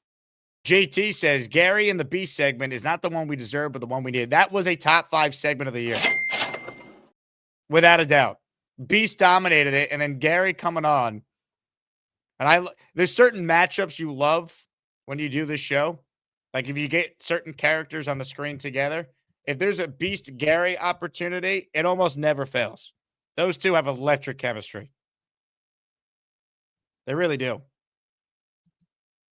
More of your calls right now. Let's check in with a guy who this channel, I think, certainly appreciates today. Right now, we're getting some gabagool. If you really want some gabagool, you got to come get the gabagool.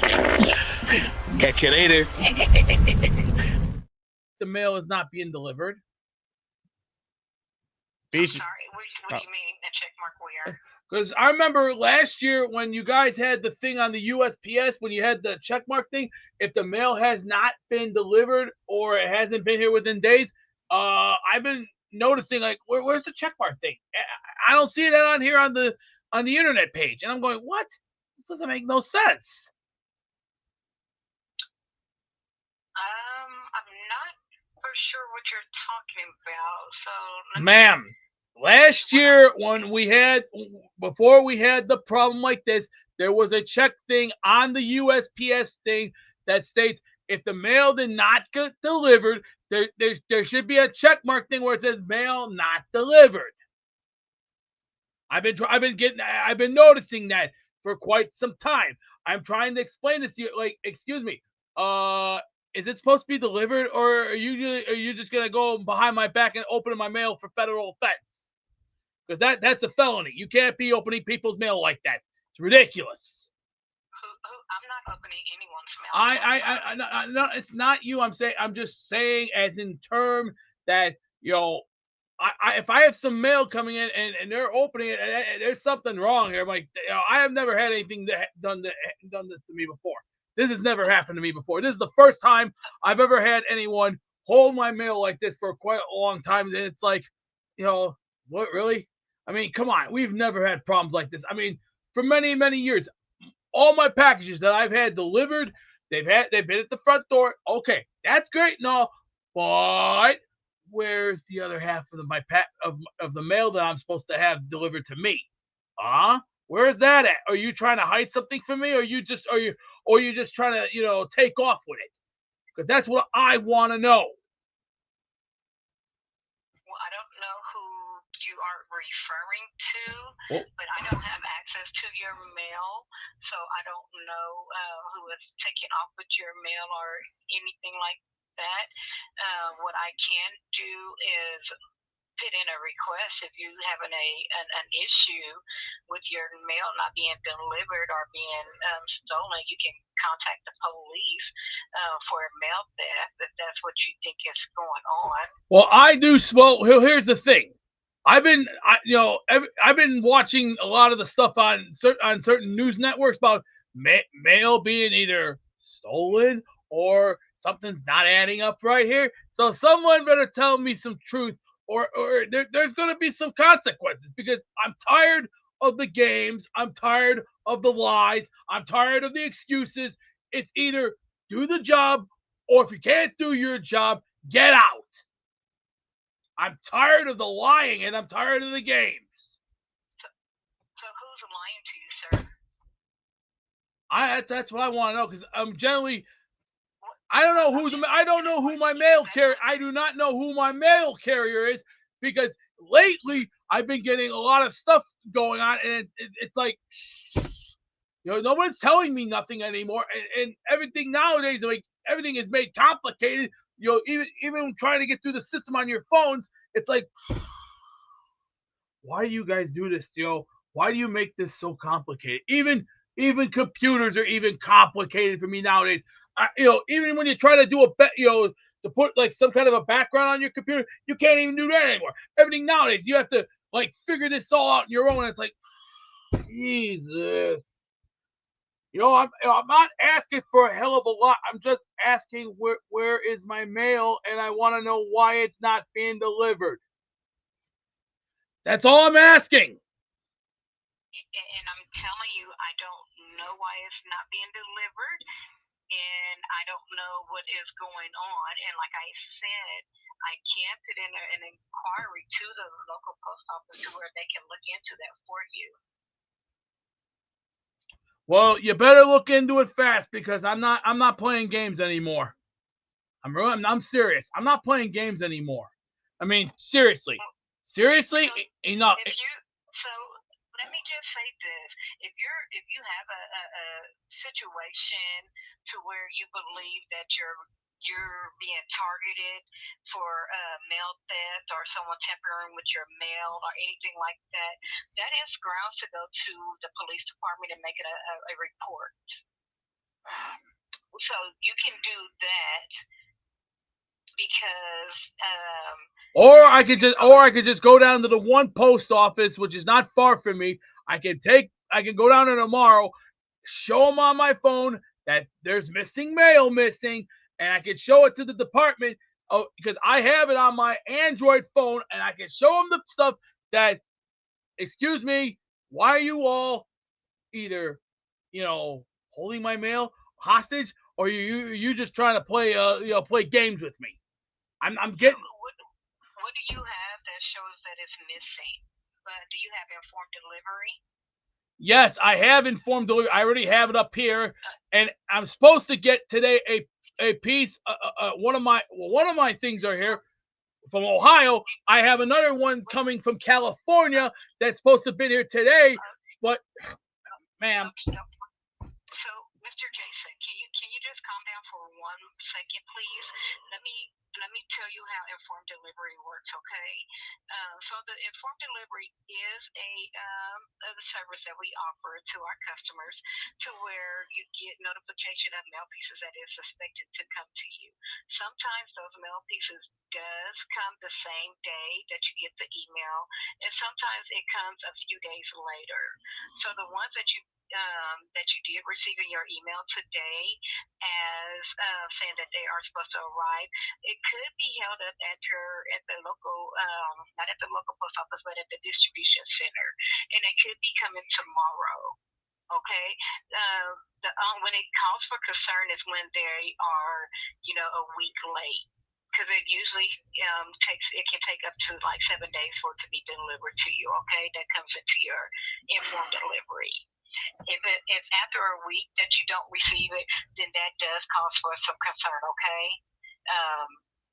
So mail that doesn't come the same day, it's not really a cause for concern, because sometimes they do get tripped up in our machines. So they get stuck sometimes, and they have to manually pull those out and everything like that, and then get them back sorted. Okay, so that could be a reason why. Okay, so I don't want you to just, get upset and think someone is taking your mail. Just give it some time to see if it'll come. Okay, and if it doesn't come, then chew our heads off, and whatever. Just give it some time. I don't want you to get your blood going and rushing. I understand that, but what's it going to take? Like, okay, give me an estimate of how many days is it going to take. Is it going to take 3? Is it going to take 5 days? Because, I like to know what's going on, because right now I'm not liking what I'm seeing here. And, we have never had a problem like this before. And this is the first time I've never had anything like this done to me. This is the first time. And I'm hoping that we don't have another problem like this in the very near future, because, this is getting kind of ridiculous trying to figure out what's going on here, and who's telling me the truth and who's BSing me. I don't like the BSing, and that hurts me. Because why? Because I don't like when people bullshit me. I want people to tell me the truth up front, and not give me a 3-hour section of somebody's lifeboat section. I just want the truth, and I want it up front. That's all I'm asking. Is this hard to ask? And I'm giving you that information. So informed delivery, it can take a few days. It can take up to 7 days, okay, for it to be delivered into your mailbox. It was supposed to come today from California. Right. And you said, did you see it in your informed delivery today?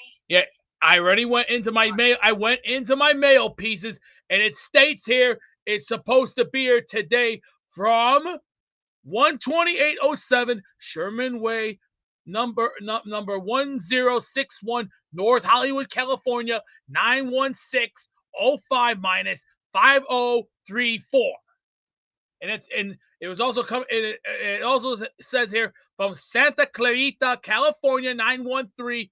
It was mailed out November 26th, and it got here today. That's what it states. And the number here, I also have the other number here. It says ESUS 296-163-129. And it's on the letter. It's right in front of me. I can see it right in front of my big eyes. I'm just trying to find out what is it going to take for them to get that here. Because I don't like what I'm seeing. The last mail person I had, which was a lady, did a remarkable job. She did it very well. The other people I'm not liking lately has been either too slow, or they're just incompetent and don't want to do their job.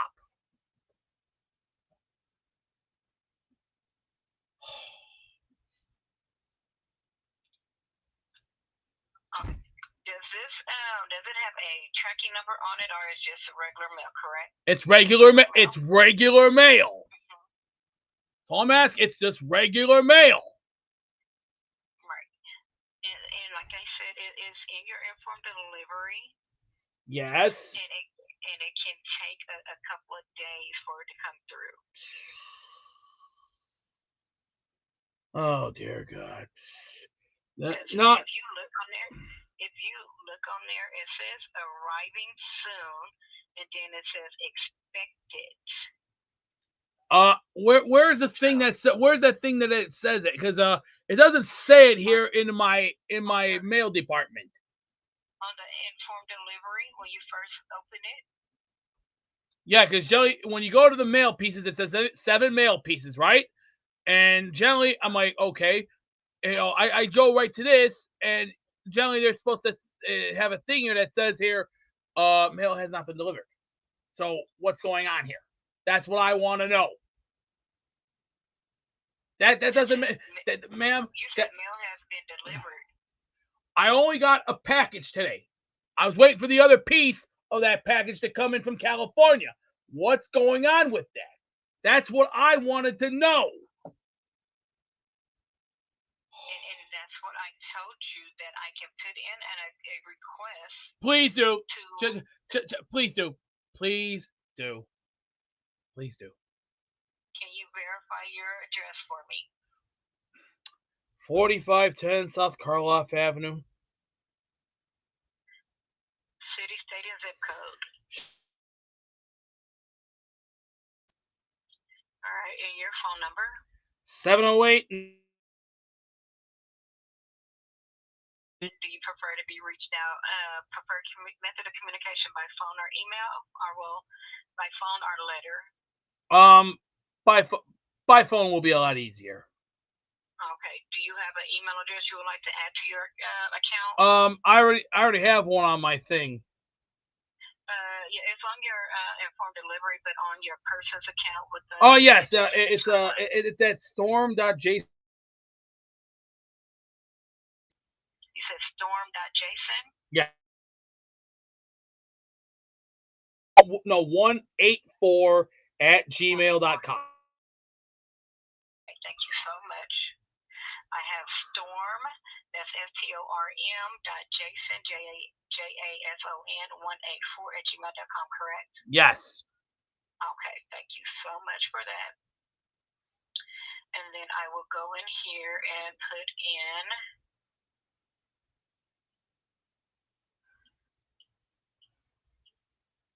for them to look into this.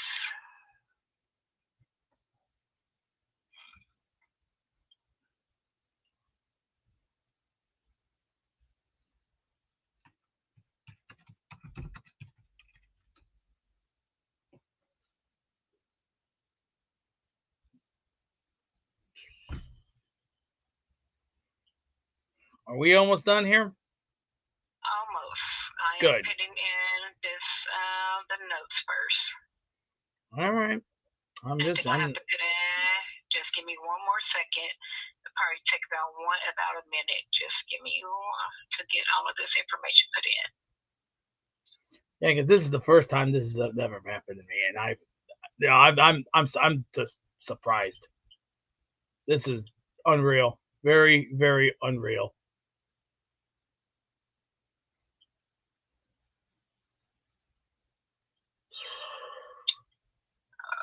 I already have half of a headache right now.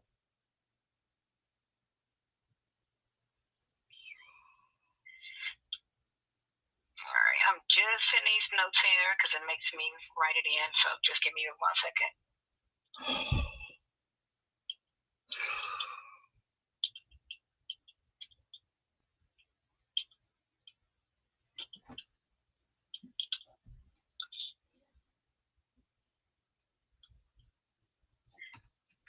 All right, Jason. So I have that service request put in. I can give you that number, or you can just wait for it to come to your email address. Someone from that local post office will reach out to you within 2 to 3 business days in regards to this. Okay. So, which means you're telling me I should be getting a phone call within the next 48 to 72 hours. Is this correct? That is correct, from your local post office. They will do an investigation to look into it, okay?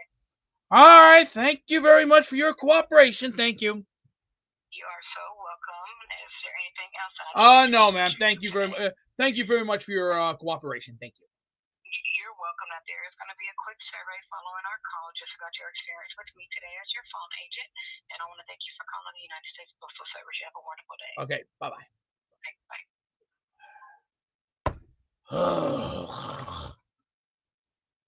What a weird world we live in. What a weird world. Jake, find somebody to do the Wheel Champions. I got a headache. Please.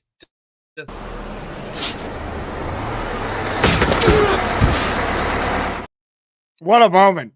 What a show. What a time to be alive. Home stretch here. Ladies and gentlemen, if you want to be entered to win a signed Joe Namath helmet, this is your last chance. Now, Beast, you should fill out the survey and give that wonderful lady the nicest review possible. She was great. She was patient. She was extraordinary. That's customer service, Beast. She did a great job there. Make sure you reward her. More of your calls. Ladies and gentlemen, I mean, good luck to anyone trying to follow that one up. There's a guy on the line who will try.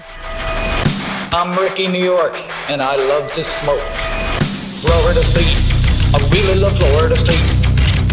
Jordan Travis, you know it's from Florida State. At any rate, I call into smoking debate. Florida State, I really love Florida State. At any rate, thanks for taking my call, Jake.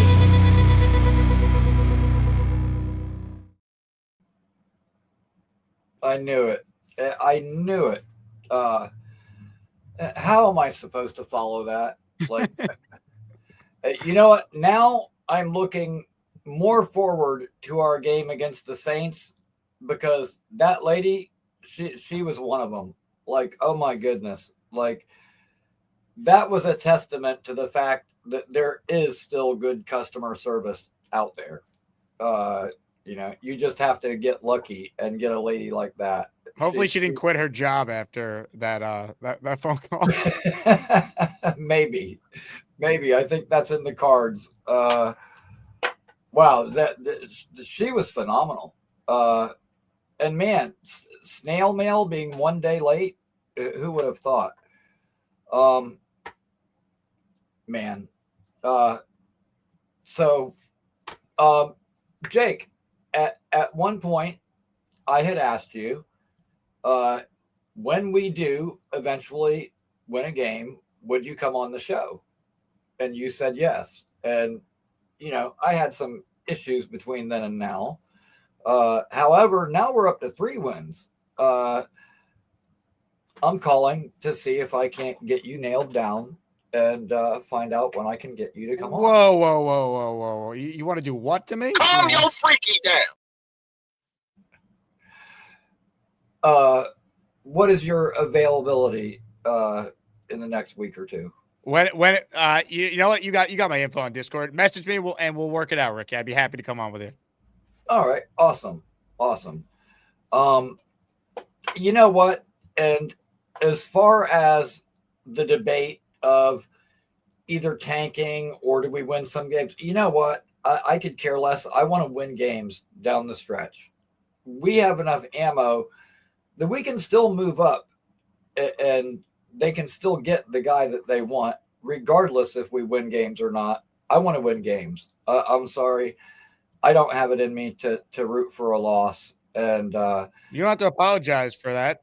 That's what it's supposed to be. So I'm with you, man. If you want to root for wins, go for it. Right. And for all the people that say like, oh no, you know, let's wait until 27 and get a quarterback then.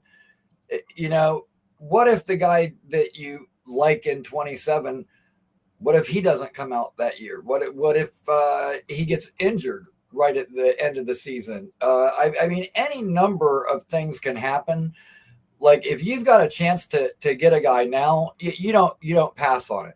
You don't pass on it. You know, what if we didn't take a quarterback and we improved the team like enough to be picking in the 20s and then it does cost us, you know, an arm and a leg to move up. Like I just don't think there's any way that you pass this year. If you got a chance to get a guy, you do it. Period. Agreed. There's no guarantee with anything for next year. And look, let's just see who the quarterbacks that are coming out. There's always guys that emerge, right? Like there's just so much of an unknown. I find it hard to believe there's only going to be just one quarterback that we're like, yep, first round guy, and that's it. So let's see what happens with Simpson and Moore and Mayava and whoever else, and we'll go from there. You know what? And what's the worst case scenario is that maybe somebody picks ahead of us and gets those 2 guys. Dude, I'll tell you what. I don't know if Mayava is going to come out or not, but I keep watching Darian Mensah, the kid from Duke. I don't know if he's coming out either. Real accurate, really smart, you know, not the biggest arms, but in that respect, kind of reminds me of Chad Pennington a little bit. And dude, I'd be okay with that. Like I just don't think there's any way you pass on taking a quarterback if you got the chance to. And one last thing. Justin Fields not wanting to go out there and run Wildcat or take on like the Taysom Hill role. He says that he felt like Glenn crossed the line and disrespected him. Dude, you crossed the line and disrespected all of us the way that you played. Like now I'm really, really done with him after the most recent comments. And I'll be quite happy to see him go. Yeah, I mean, look, I don't think he's on the team next year, Ricky, nor should I, nor should he be. I don't think he fits, and they should bring Tyrod back, a new veteran, and then draft someone would be my ideal quarterback room. Completely agree, 100%. But Ricky, well done. All right, man, I'll message you on Patreon. You got it.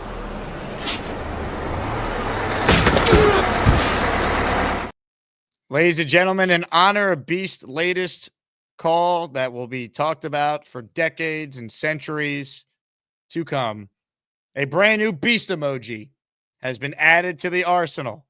So if you're a channel member, the Beast Breaker emoji is officially live. David Atkins is in the Asmaniac raffle for 5. Ho, ho, ho, big cho, cho, cho. And Jet says, my sister wants to know what Jets versus UPS means. How do I attack this? You tell her that one of the Jets' most passionate fans got into it with the Postal Service over where his mail stands. Ladies and gentlemen, the man behind the war with the Postal Service just stepped back on the screen. I got gas right now. Hey, Beast, what do you think of your new emoji? Gator made it. Well, that does. Well, my eyes do have that Bobby Knight kind of thing, because Bobby Knight was the only guy to throw chairs at everybody after a poor performance. But dealing with USPS is like dealing with the United Nations. Idiots. It's like talking to brain dead idiots these days. I thought she was great, Beast. She did a great job. It was nice. She was understandable. She knows what's going on. So now it's like, okay. She's opening an investigation into your mail. Which is good. Because I don't like what I'm seeing. So I'm not the only one that just gotten targeted. There's plenty others that are getting targeted. Right. So it sounds like they're trying to make an example out of your mail. They're coming after you specifically. No, it's not just me. There's plenty others. There's plenty. But they know you're the biggest star. You have all the world titles. Oh, it's because when it comes to hard work, you pay your dues and you earn your way up the ladder. It's called ladder of success. You want to pay your fair share, work your way up the ladder. Now it sounds like this package is only 1 day late, though. Well, she already told me to give it at least 48 to 72 hours. That gives it. I'll be fair. I'll be fair about it. Am I going anywhere? One word. No. Is it possible your secretary got your mail and set it aside for you? No. Okay. I don't have a secretary. Y'all need to grow up and don't worry about what I do. Hey, be yourself. Be yourself. Worry about what you need to do and don't worry about what I need to do. I got it under control. Beast, do you want to storm the post office together?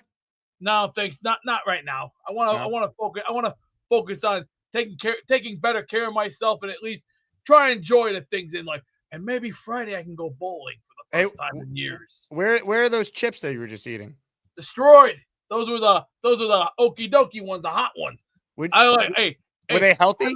Not too bad. Yeah, hey, I haven't had popcorn in a while. Plus, with everything is, skying through the air, skying to the highest prices. You got to remember too. How do you think I get around? Play your cards right. If you don't play your cards right, you get hit by a bus.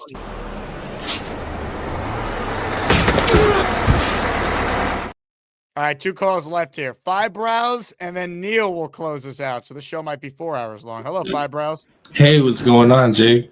So I just want to talk about mainly just really impressed with A.D. Mitchell. He played phenomenal. I mean, he showed his potential yesterday, And that's what I was excited about with the trade mainly. I just think he's kind of like a George Pickens, and he George Pickens / like T. Higgins. He's really raw still. Like he's a perfect complement to Garrett. Perfect. 100. Couldn't say it any better. And also with Garrett, you think he's going to come back, or I don't think he should. I think he's too valuable to come back. Do I think who's going to come back? Garrett Wilson. My bad. Yeah. Well, you mean like this season? Is he going to play again? Yeah. If he's not 100% healthy, I wouldn't bring him back. I don't like. I know what he is. I'm not evaluating him. Like we know he's great. Like let the reps go to Mitchell, Mechie, Taylor. Like I don't need Garrett Wilson to come back and play, like to prove himself. He's unbelievable. Like we're good. Yeah, we know what he is. He's a superstar. That's what I'm saying. I agree with you. I didn't really like that. I saw that I was seeing that, but as far as the quarterback goes, I agree with you. Dante Moore would definitely be the guy for me. I think he's the next. He's kind of like a Jordan Love type player. Mendoza is good too, but I'm looking at it. We got the 7th pick right now. If we win a few more games, because that's what the Jets do every year. At the end of this time, we lose all the games that are meaningful, and then at the end, we like they're still meaningful. I get it, but like in reality, it sucks for us because let's just get the number 1 pick and draft our guy. Like, when's the last time we had the number 1 pick? Joe Namath, like I could be wrong. They had it with Parcells and traded the pick, and Kotite had it with Keyshawn before that. Keyshawn, I forgot. Yeah, Keyshawn. But how memorable? I mean, as a Jet, I mean, he's more known with the Tampa Bay Buccaneers more than anything. But I mean, he had a little run with the Jets, but not. We weren't really good until we traded him, right? That's when we got really good, like with Testaverde, right? 2000. Keyshawn was on the 98 team. All right. Well, shit.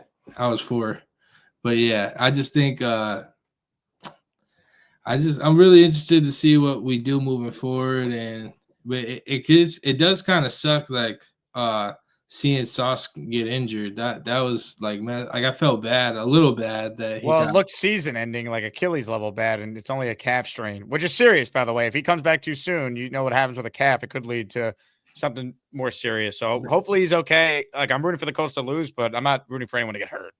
Me either. Hell no. That's just classless. I agree with you on that. I think that's what happened with Halliburton too. He had a strain and then it turned into an Achilles. Kevin Durant as well. Yeah. So hopefully not. But that's really all I gotta say, Jake. That call with Beastbreaker was funny but also like really cringe because I didn't like how he was talking to a lady. I thought it was kind of messed up, but I thought she did a tremendous job. That woman, impeccable job. She should get a raise. She was fantastic. But you hear that, Beast? Great customer service. Incredible. Oh, he's taking a shit. I want to know how many rolls of toilet paper Beastbreaker uses on a daily basis. Probably like 200 million rolls. It's got to be insane. 200 million. That's a strong amount. I mean, bro, it's a big guy. He's pretty big. I would say he's a beacon of health, though. No. Nah, the guy is like a model citizen, like he's crazy too. He said his address twice. Like I would never give out my address. That's like zero street smarts. Like that's just a red flag. I mean, I thank God I'm not crazy, but anyone who is watching it is licking their chops right now. But if you really have it out for Beastbreaker, you're probably fucked up too. Are you gonna go visit him? Nah, I got way more fucking bigger fish to fry. That's not the last of my worries. Well, Fibrows, you keep up the great work, all right? Yes, sir. You too, Jake. God bless.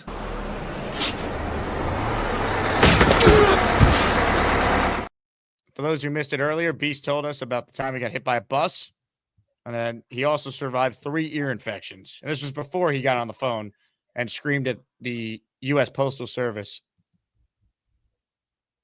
Anyway, we're on Beast Watch. In the meantime, I'm counting raffle names. So if you want a chance to win a signed Broadway Joe Namath helmet, this is your last chance. Because, ladies and gentlemen, at the conclusion of this next call, it's raffle time. ready for Neil.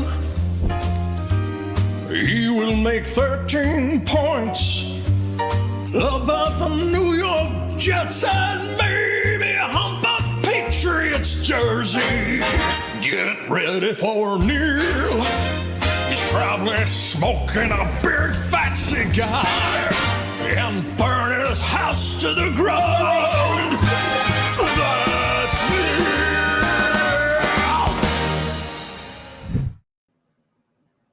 Jake, my brother. How many victory cigars have you had today, Neil? No more than any other day. It's the same shit every day. It's 3 a day. I just got some new Allevias delivered. You know, I get a nice Black Friday, Cyber Monday deals. I load up the humidors. I buy like 150. You know, it's amazing. I I thought spend my like- dad was bad. You're unbelievable. I spend like $500-600 a month on cigars. Pretty bad habit.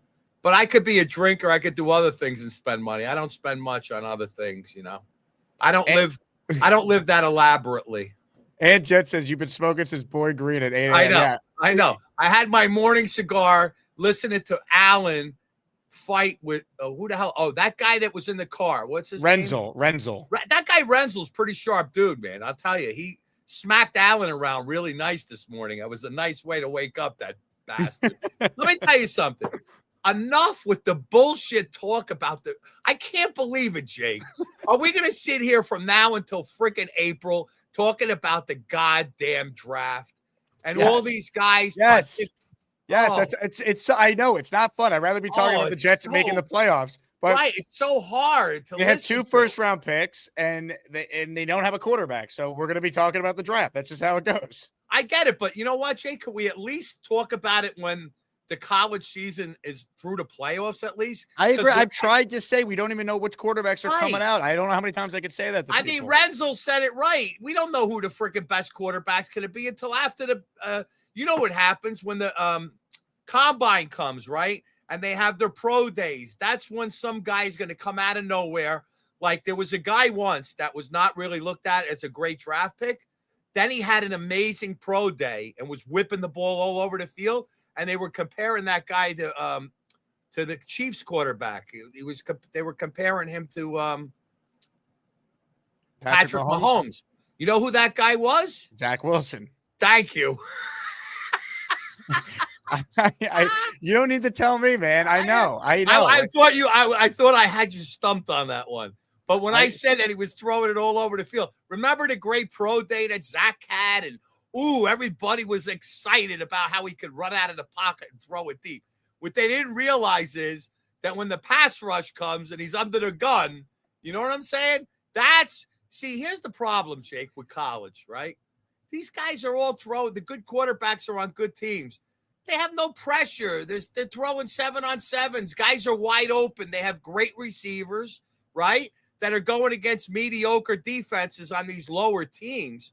The disparities between, I forgot the game I watched that last week, the game that Mendoza was in. Against Purdue? He played a team that stunk. Right.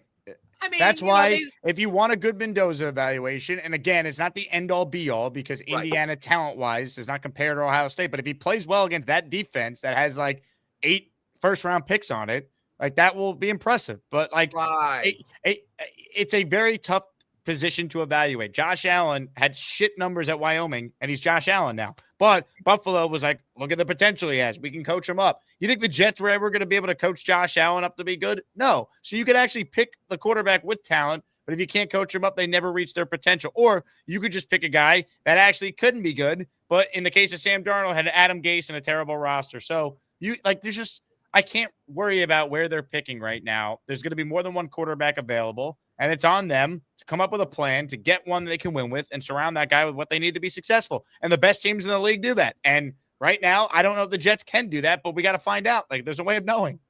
You know, one thing I will say, though, I think we should switch up our strategy a little bit here. Instead of the quarterback coming to us and us not developing them because we don't know what the F we're doing, and then they go on to another team with a good quarterback development team, like Minnesota with Sam, and right? Why don't we take somebody that Kyle Shanahan coaches up or some other team that coaches up and lets them learn the quarterback position and go after them in year 2 or 3? Do you want Mac Jones then? That might be a possibility. However, all I do know is, like you were talking about the Bears quarterback, Caleb Williams.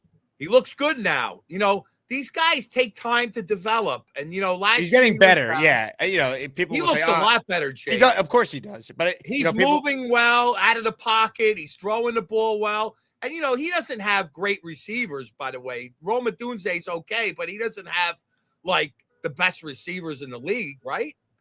Chicago doesn't have great receivers. They have good ones, but not. They're really well coached. Their defense leads the league in takeaways. I'm out on Mac Jones though.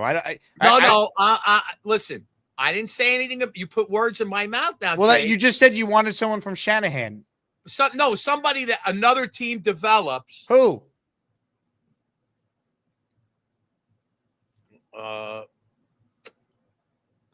Let's see. I don't know. I'm sold. I'm sold on the bridge being Jacoby Brissett. That's what I'm sold. He's under contract for another year. Oh, I don't give a shit. Throw some money at them. They'll get rid of these contracts. It's not money. If they're going to move on from Kyler Murray, they're going to keep Brissett and probably draft someone. Anything's better than what we have, Jake. God Almighty. Jacoby Brissett would be an upgrade, as would Kyler Murray, but that can't be the move. They need to still add a rookie to that room. And Joe Beningo, I got to tell you something. When Joe Beningo speaks, it's like me speaking to you. The only difference is when he criticizes Sauce Gardner, you don't clang up the phone on him like you do with me. I told him to his face today. I go, I think you are too critical of Sauce, but the trade is a no-brainer regardless. Oh, the trade. I told you, this trade is going to go down as our best trade we ever made as a team because I don't. You can't say that yet until we see what they do. I get it, but we're going to get 2 first-round picks. They got to be as good as any right now without the 2 first-round. What do you mean? Do you know the history of the Jets with the draft? Do you think they're just going to automatically hit on these 2 picks? I get. That's why it doesn't really matter, Jake. I want to look for guys to say to tank. You got to realize something.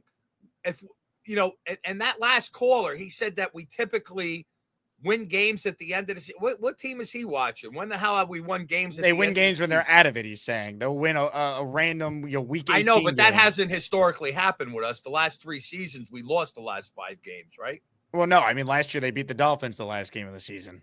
And what was 2023? Now they lost to the Dolphins. Well, actually, we lost the last 5 games 2 years ago. In 22, they did. In 2023, when they finished 7-10, I think they went 2-1 with Simeon. So those are the last 3 games. They won 2 of 3. So, in conclusion, let's look at the last couple of college games before we listen to any of these a-holes like Allen. No offense, we know who the typical guys are that are draft geniuses. We have a lot of those in the chat. Ooh, Don, what's his name? Who's the guy that spends like 8 hours a day that we have on the show? What's his name? Dom C. Dom C. Well, at least Dom C, he really is somebody you got to give some credibility to, but because he does do a lot of the work on that, right, Jake? Yes, I think Dom is. Doesn't he get paid to do it? Like, isn't he like? Yes, JetX hired him. I said, Robbie, you got to hire Dom. Bottom line is, a guy like Dom who gets paid to select drafts. See, Allen does not get paid to select draft choices. That's not his. His resume does not include that. I know he was part of the NFL, wasn't he, Jake? Didn't he take a job at the NFL? Remember, he took a job at the NFL. That's why he couldn't call it anymore. Yeah, he was right. I guess he got fired from the NFL.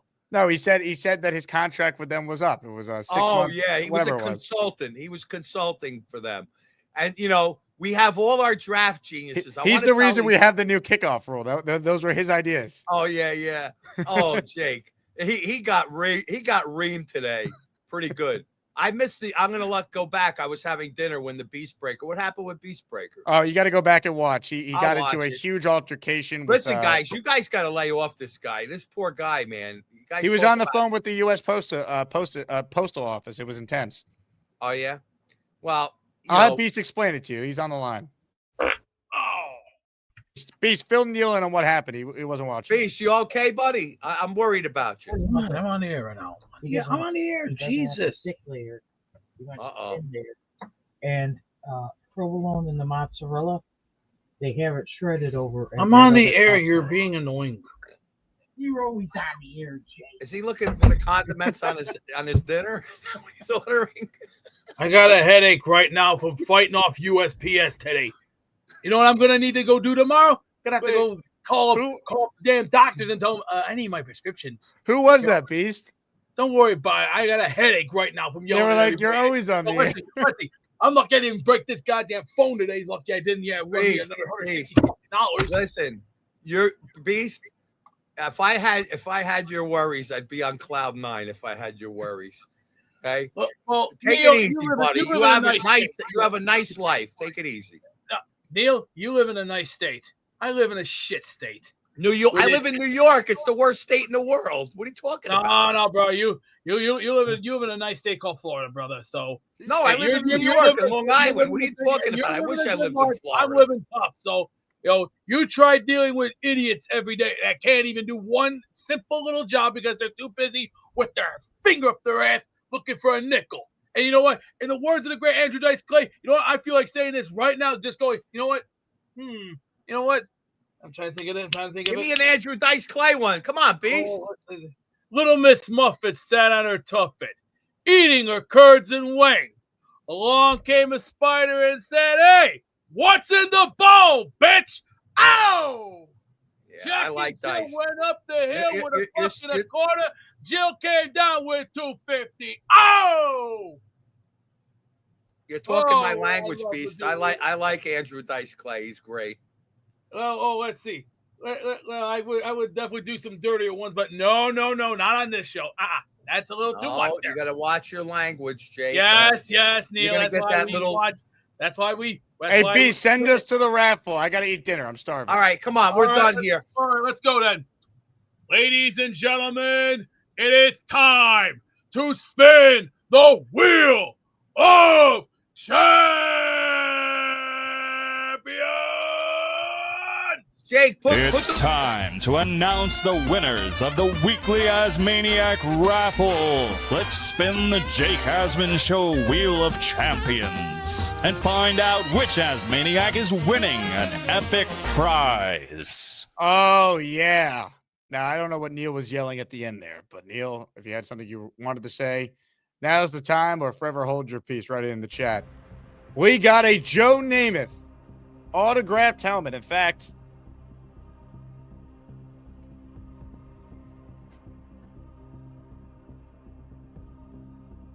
I have it right here. Broadway Joe Namath signed helmet. Someone's going to win it, and it is fantastic. It is real, and it is spectacular. Only one can win. If you join the raffle during the first show, you're in here. If you join the raffle during this show, you're in here. Ladies and gentlemen, only one Asmaniac can win. And don't worry, if you do win, I want to make sure that the people that are handling Beast Mail don't handle this one. Good luck to all. Your winner of a signed Joe Namath helmet is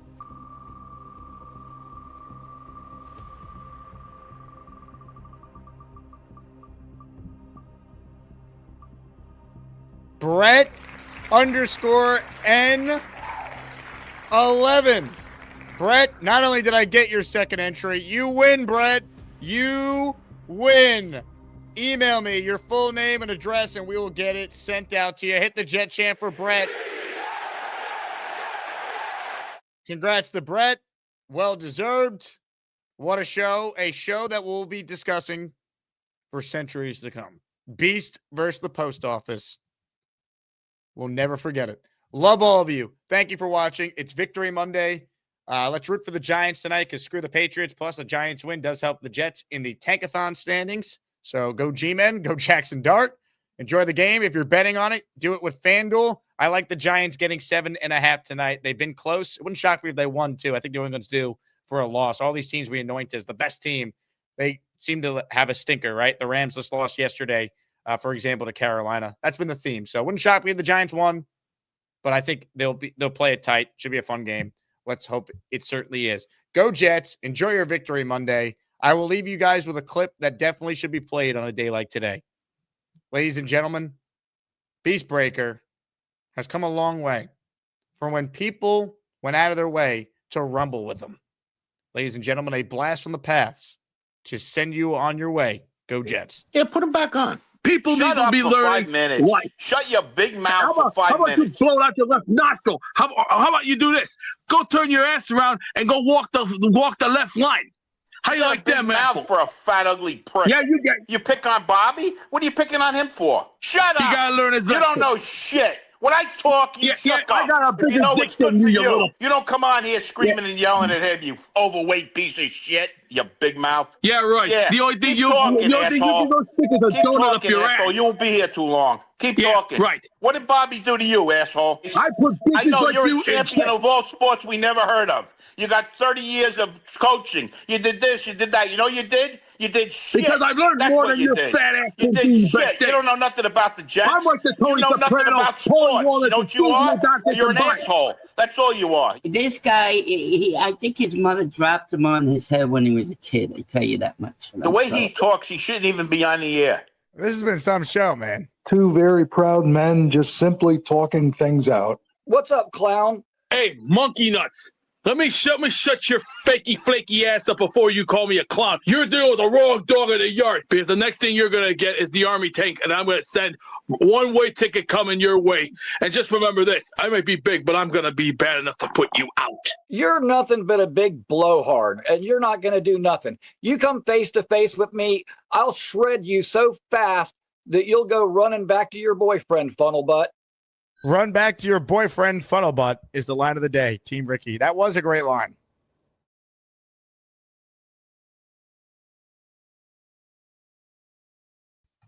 Immediately. He's a problem. He's a problem. He's a problem. A problem.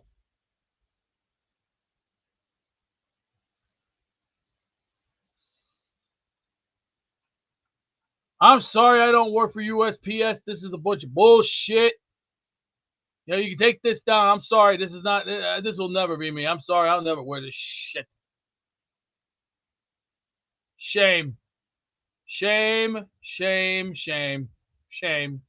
Hey, here's the deal. Just got no chance unless you click on that like button. And you got to make sure you subscribe to the Jake Asman Show. You don't, you can get the f*** out. Now let's go, Asmaniacs. We're built for this shit.